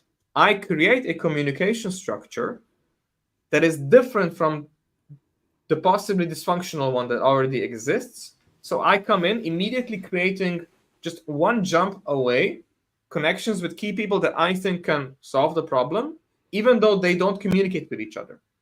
So usually one of the most common things that I end up doing is I sort of reconnect a divorced engineering and product department. That's the most common thing I do. I come in, I shadow the engineers, I shadow senior management, I shadow products, and then I see, they don't talk to each other, they don't collaborate. But they're so far away from each other that they communicate through Jira, and the person who's observing the process is also 2 hops away, and they don't know that they're not communicating with each other. Right? So then I come in and I'm just 1 hop away from everybody, and I see, okay, well, product hasn't spoken to the engineers in 2 weeks, and this engineer hasn't spoken to that engineer because they have been siloed off on the sales department's request that they thought would be 2 days, and now it's been 2 weeks.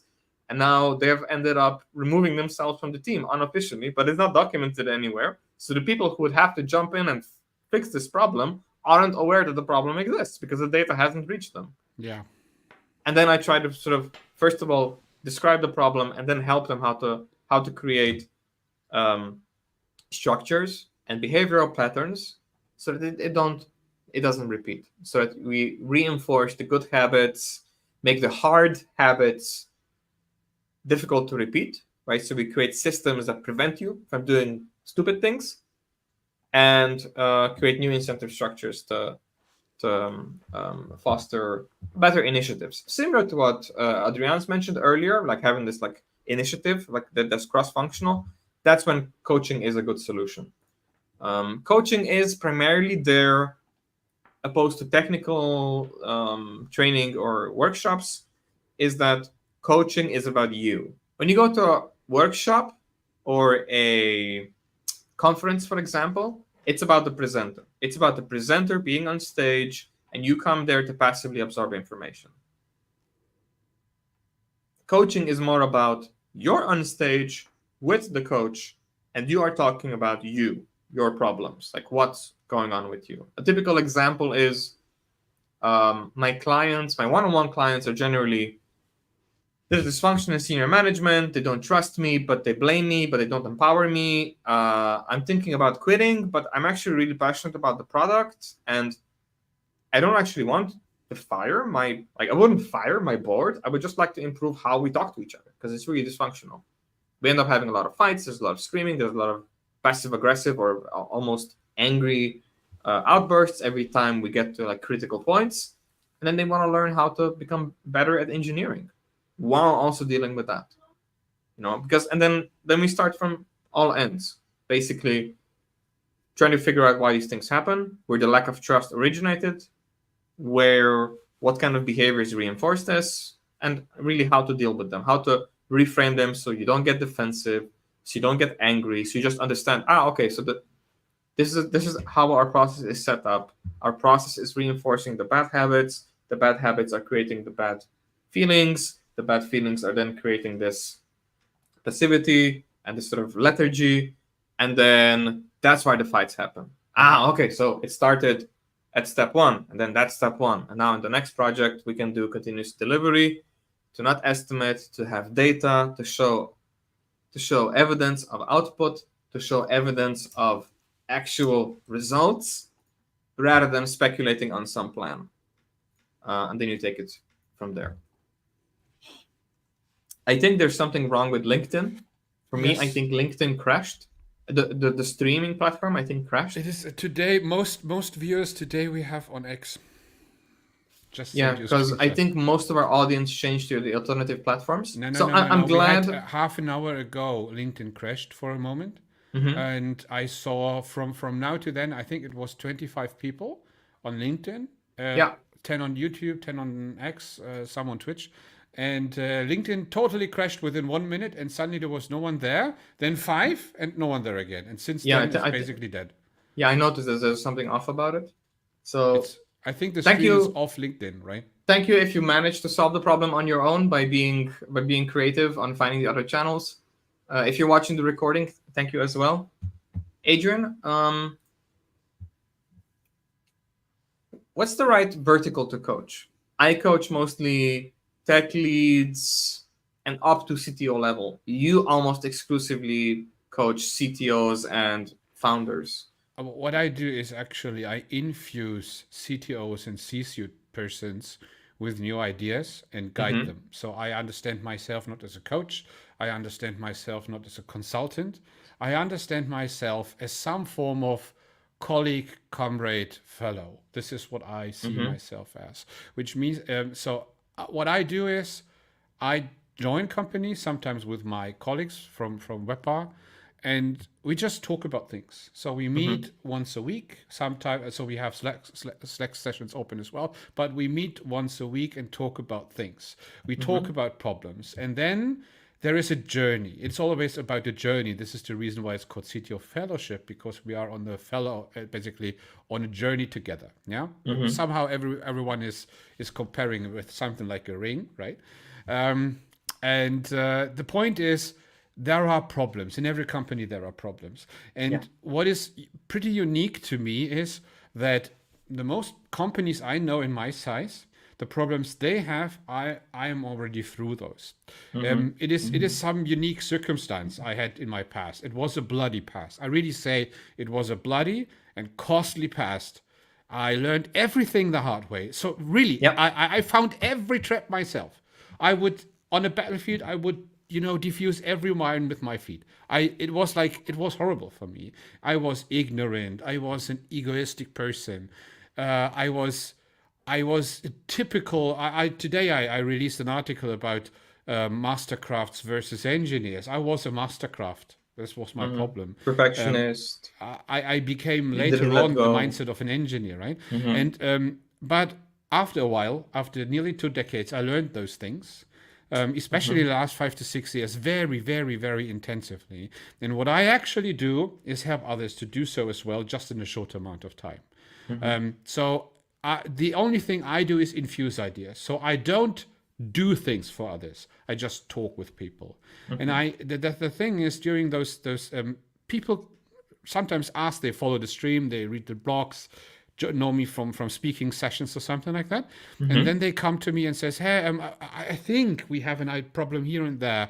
The point is, after 2 or 3 hours of talking with each other, we understand, and they understand, or the company, what the real problem actually is. Just very roughly, of course. So this is just a first understanding of what's going on or what is actually wrong. And then it starts to become an actual journey, because it is always wrong. The first intention of what we see in fellowships is always wrong. People call you for something, they think it is the reason. In reality, it is more about egoism, it's elitism, procrastination, people saying, here, you are Dunning-Kruger, you are imposter, some kind of things. But in reality, it is something very different. It is very, let's say, focused on the culture-first approach. It is working on things like everything around the people. It is always this psychological things, the boundaries in between. And this is where I actually jump in. So what we often help as well is, of course, on technical things that we help as well. But our main focus is to help to guide other people out of problems in general. So what Adrian said beforehand with the squats. So actually, we are something like that, just externally, and just helping others. I wouldn't even resist the label of coach. Like what you describe is coaching, essentially. It doesn't require an active component where you give them tasks, like a mentor would or like a trainer would. The point is, I don't call myself a coach because this is not my main income. So my main income is I build products. I'm a business owner myself, and 95% or more of my salary I pay myself is and you run a SaaS product, coaching, and it makes sense. Yeah. Okay. So I just have a handful of clients, and the slots are limited. Same as mentoring. I don't do too much there because I need to actually do my own work, right? And I already work quite a lot of hours each day because I'm a person somehow addicted to work. But not let's say not recommendable if you are not. You're still young, Adrian. It's okay. I'm not young. I really don't feel young anymore. But this is no, I don't feel young anymore. This is probably because of a good sign for that is I'm talking a lot, right? So could have fooled me. Yeah. No, I'm not young anymore. The point is, I think what made me a little bit older is that what I said before, when you are an entrepreneur, so just resisting the lessons, right? Like being in that, Peter, one of my mentors, he calls this the buy me mode. Like I will force life to work based on my rules, right? So everything that doesn't go according to plan, I will force it into my reality, and that's 112% on. You have to be switched on all the time. You're constantly busy. You're constantly fixing something. You're looking for problems all the time, right? The engineers are notorious for we keep looking for problems. Looking for problems. You want to contribute to the process around you, to the environment around you. This is what an engineer is doing. What the software developer, the coder is doing, is just doing the individual stuff. But it is always around that. And this behavior leads to the point that we actually, and on the stream as well, we are able to talk about things freely. So, for example, last year I had several speaker sessions. And people asked me hey, you need to prepare, you need to have a good presentation. We need to vet you. It has to go through our legal department and our governance department. The point is, I haven't prepared for any of those. I haven't prepared, really. So it's not like people really do, like, they try to learn everything precisely, word by word, what they want to say. They focus on the timer and stuff like that. They're professional speakers. They're more motivational rather than but if you really want to talk about topics, and if you really want to convince people, then you need to be able to talk about that based on fundamental experience. So not just reading a book and then repeating what you have learned in the book. It is more like, for example, when I read books like The War of Art, like Modern Software Developer 𝗪𝗵𝗺. This is the latest book I've read. I listened now to 3 times on bike. When I listen to those books, it is not like, wow, 100% new things for me. It is more like I find myself in those books.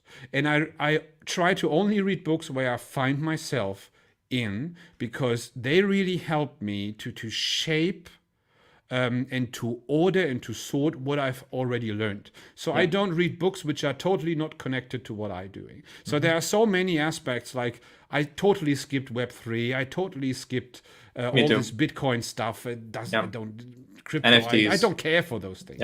They are totally irrelevant, right? And for me, software development, engineering is basically relevant. Discipline, entrepreneurship, discipline, quality, psychological, rhetoric, human those problems. things, right?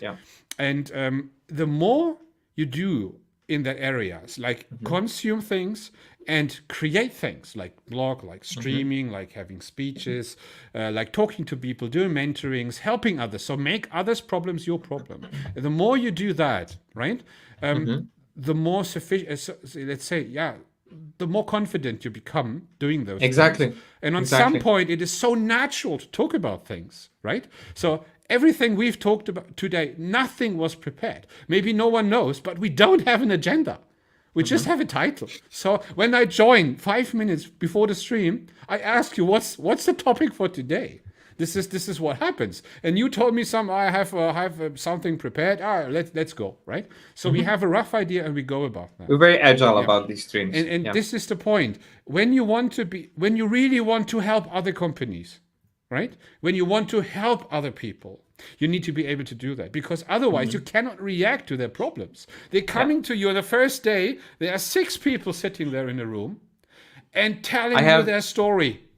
And you need to handle this. This is so much information, right? I lose a lot of clients, not a lot, but some clients that I lose, I predominantly lose them because they want a curriculum of some kind. They want the coaching to be 𝗪𝗵𝗺, Diana, and what is 𝗪𝗵𝗵? I need to take... 𝗪𝗵𝗵 is grandpa. Is 𝗪𝗵𝗵 in Slovenian. Right, so a lot of clients I lose because they want this basically to be like an Udemy course that they had structured and they can possibly ignore and self-pace it. And they want this curriculum, they want this plan. And I usually tell them, look, if you want to learn something, learn it, and then I'll coach you on how to apply it. Because you're very intelligent, right? So everybody who's seeking out a coach is already really intelligent, really successful in business. Because you're paying somebody to get your time back, to teach you how to get your time back, to teach you how to apply your brain at a larger scale. So you're too smart to be playing this, I think I don't know enough, I should go back to university. You're too smart to play that game. It's a cop-out. It's a defense mechanism to not being called out on doing the work. Right? Because there will be some shadow work involved. There will be things that you don't want to do that you have a very efficient defense mechanism for. And usually when people ask me, what are we doing on the coaching? And I tell them, well, I will listen, because here's what I know about you. I know your desires. I know your issues. I know your problems. And I know what things you consider joyful. And I know your work sucks right now because it's mostly the negative stuff and very little of that joyful, of that amazing stuff. So you're capable of being confident. You're capable of being amazing at work. It just doesn't come out. It comes out once a month. It comes out 2 weeks before you go on vacation and a month after you come back. And then it disappears. And you drift. You go to work as routine and then you drift. Right? That's the point. We're dealing with that. And teams can adopt this kind of lethargy as well. Right? So that there's an element to it that's therapeutic. And in tech, I've found that this is why I love coaching this, is that if you just adopt continuous delivery, extreme programming, lean, agile principles, the core stuff, not the bullshit commercial certified stuff, you actually get your confidence back. Kent Beck mentioned, what's the point of TDD? The point of TDD is to manage engineers' anxiety. That's it. That's the shortest description you need. It's managing your anxiety. Your anxiety that you feel because you're afraid to deploy, the anxiety that you create because you have uncertainty of whether it works in production or not. Continuous delivery, same thing. Trunk-based development, same thing. It's about the anxiety about having a merge conflict with somebody else in the team. That's about continuous integration. Trunk-based development is about. It's about making that process less painful. Because what's the outcome of coaching, of team coaching specifically? And I love team coaching. You give the team their confidence back. Coming to work becomes this joyful experience of, oh my God, it feels like we're, building stuff again and things are moving. It isn't just this Jira project hell that every week is just this tasks and done and tasks and not done and tasks and, we wanted to do 10 things and we done 3 and 7 we kicked out and 2 moved on and we just keep doing this fall. I think this is the point that coachings, fellowships, consulting sessions like this, they actually don't last very long in terms of weeks and months, because very often what I see is that there is some initial confidence missing, but in reality, the people can do it on their own. They just need to have they lack initial, basically intrinsic motivation, so something which motivates them.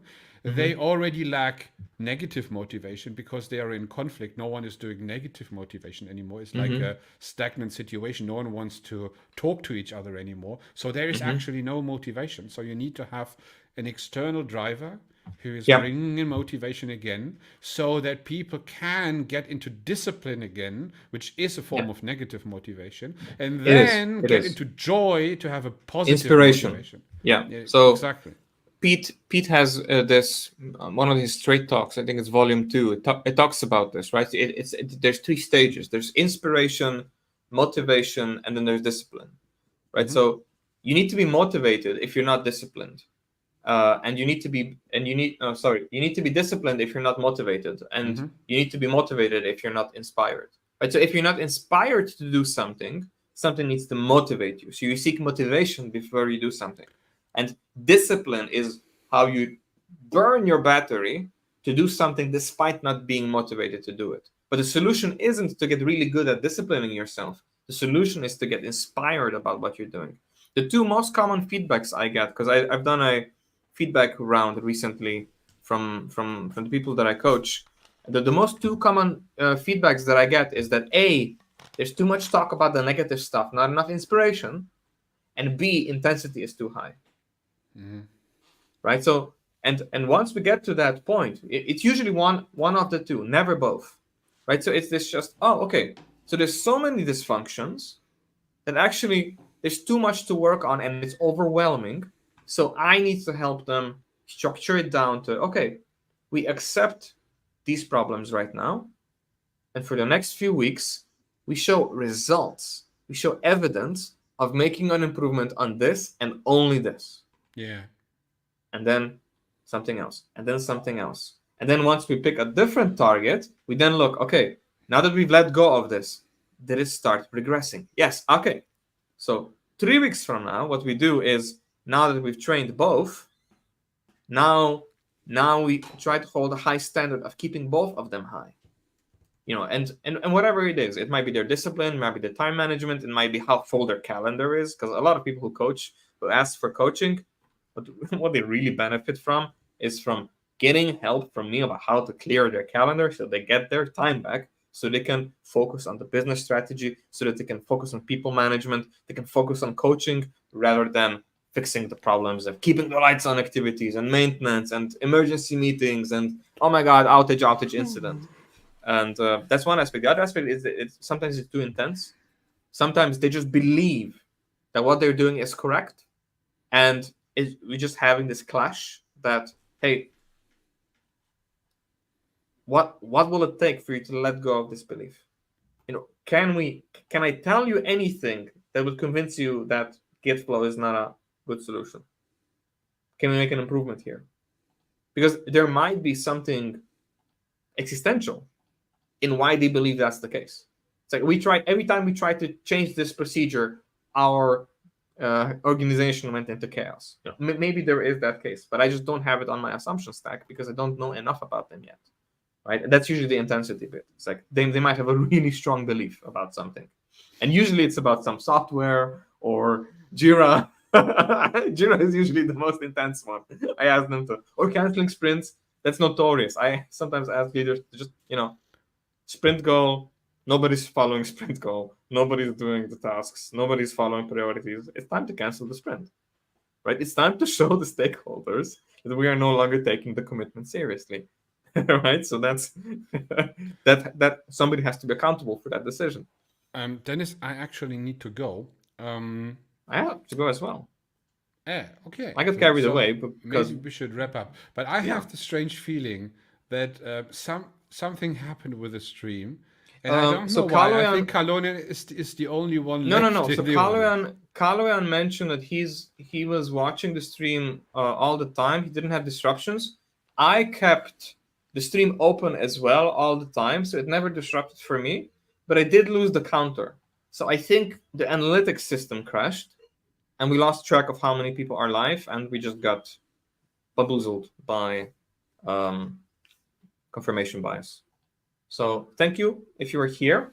We kept doing a little bit of plug in the doody-doos.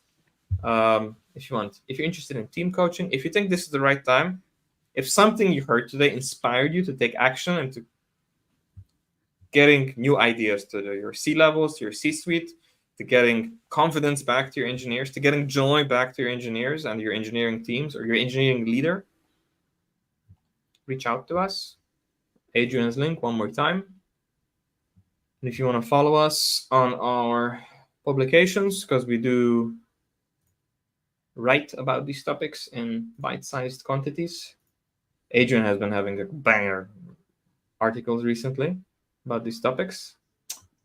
And of course, if you want to stay in touch with the next after show meetup, our techjourney.community, it's a Circle SO community where you can sign up and then you can sort of stay in touch with our private events as well, which are free, but it's invitation only, so it's not broadcast, not recorded to the wider world. You need to be part of the OTJ community. Yeah, you need to sign up so that we know to invite you, so that we have like a more tightly knit all hands. Good. A huddle. So I would say goodbye for today. So thank you very much. Actually, we have another stream tomorrow, live coding, and will be interesting one.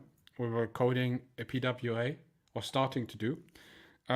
Actually not starting, it's in the midst of a project, but it shall become a open project, which means that it's the development process is displayed on a live stream. So it's less than an open source project, but it's more than a kata. Yes, I don't think that open source does make sense in this case because it's actually not a reusable tool. It's an end using app, right? So I think it does make sense just to have it as a display how you would work in a real environment on an app, just in a case which is not a real app yet. So as I said in the briefing already, or will do tomorrow, it is possible that this one becomes a real app. So I treat it like one, or we treat it like one. So you have production level, product level quality there, without it being like constrained, like on a weird production stack. Exactly, it's not a prototype. It is like the only thing we do is the stuff with the market fit and stuff like this is basically ignored because of the sake of the production. So we just assume that is because that's the hard part with examples with katas is that we always have to take some liberties. Otherwise, I actually used that in my holiday. So I had a holiday weekend, actually a holiday on weekend, right? But okay, I had that one. Don't dox yourself. and I used this app, and it was quite interesting. So we were on a little, I wouldn't say hike, but it was a walk. And I basically used the app to create a little story about every, position I was thinking landmarks, milestones, what I want to have right now in the app. How could the app serve me? And I already know that just for the sake of having such an app, I would already create it. This was my very initial and it's modern motivation. stack. There's Right. TDD in there. There's Tailwind in there. It's a PWA. There's Next.js in there. React. So there's something for everybody. We can even practice what we learned from Nick the other day about clean architecture and separating business logic. We can do some TDD. We can do some mocks. Yeah, for example, there is a map implementation inside there. In the very, and very beginning, SDK, yeah. An SDK, yeah. In the very beginning, it was 𝗪𝗵𝗺. And so it's based on OpenStreetMaps, or basically it's basically a map wrapper which introduces OpenStreetMap, but it's very limited in what you can do, but it's totally free. But then I said, oh, I want to have something new, because it was basically a prototype for something we Modern built looking. somewhere else. Yeah. So I choose Mapbox. But Mapbox is not really free. It just have a free tier, a very limited one. It's freemium, and then you immediately have to buy credits. The freemium is basically for, let's say, development, for nothing more. And I thought to myself, first of all, how can I make this app more accessible on the free level for people? And how can I display interesting abstraction things? So one of the topics will be to build an abstraction layer where we actually have controls on the map, disconnected and decoupled from the actual map SDK or implementation. Beautiful. And have, let's say, in a free version, having 𝗪𝗵𝗺 on OpenStreetMaps, and in the paid version, you have a nice 3D animated Google Earth-like application with a lot of extra features, which are only available then. This is basically the progressive nature of the application. And how to do that, how to practice that in a modern stack is actually not trivial. I think many developers I know don't really know how that actually works. And we would just go step by step through it, how to do that, how to, we talk a lot about coupling and cohesion, dry, and other principles, and they all play into that. So this is nothing like, hey, there is a textbook somewhere where we know exactly how to do that. It is more like we need to think and plan how to actually do that. What is the best way? Predict a little bit the future, and then iterate until we have a good solution there, and abstracted an entire layer in the app, which is very important to do that very early on, because otherwise, with every feature you implement, with let's say, the abstraction starts leaking, and then you couple them, and then it's just hard to remove. It's hard to remove, costly to revert, and actually you start all over again on some point. And this is the reason why it's actually a good thing for the next, because you treat it as a permanent part of the system, but it is an accidental coupling that gets lost in the weeds. But we start with simple things. We start with some geolocations, which are so we generate some QR codes. We program some NFC chips. I have them here. Awesome. But not everything tomorrow. Like, we're doing step by step, so it's still gonna be. But those the first topics will be a little bit like appetizers, right? Where we displaying the idea of PWA, and then it will become a season. So it is basically, I don't know exactly when. So if it's the Wednesday topics or something, I don't know yet. But we will find out next week. So there is every week one session about that, which is 2 to 3 hours. And we're going really through the programming experience, or the development. No, not programming, the development experience. I just don't want to create a habit of streaming 3 days a week, because it might get too much. So maybe we just use the Wednesday topics for that subject. Let's use the Wednesday topic, because we're also coding next Thursday. Jonathan Hall has asked us if we could invert the collaboration and now do a Go TDD session on our channel. If you missed it, we did a Monday stream last week with Jonathan Hall on his YouTube channel, Boldly Go, and we basically joined him, the three of us, with Jonathan, him writing actual production code in an open source Go project in TDD style. So we pair program with TDD, and we demonstrated that, and we're going to continue on that with some extra rules next Thursday, because that was super fun, and the audience seems to like it, and I think we can have a sort of more informal way of coding on an actual real problem that you can follow open source style, and also ask us questions while we're doing that, so you can actually observe the practice, maybe join in live with us if you also want to co-code while we're coding. That's always fun. And then we'll have a more mainstream topic once more after those coding sessions. But we'll see what happens. I actually need to really go now. Yeah, me too. Okay, then thank you everyone. Thank we you. stop waffling now, and we see us tomorrow. I'm Goodbye, gonna everyone. Thank you. sign us off with some elevator music. Goodbye, Thanks everyone. for watching. Goodbye. Thanks for watching. Ciao. Ciao.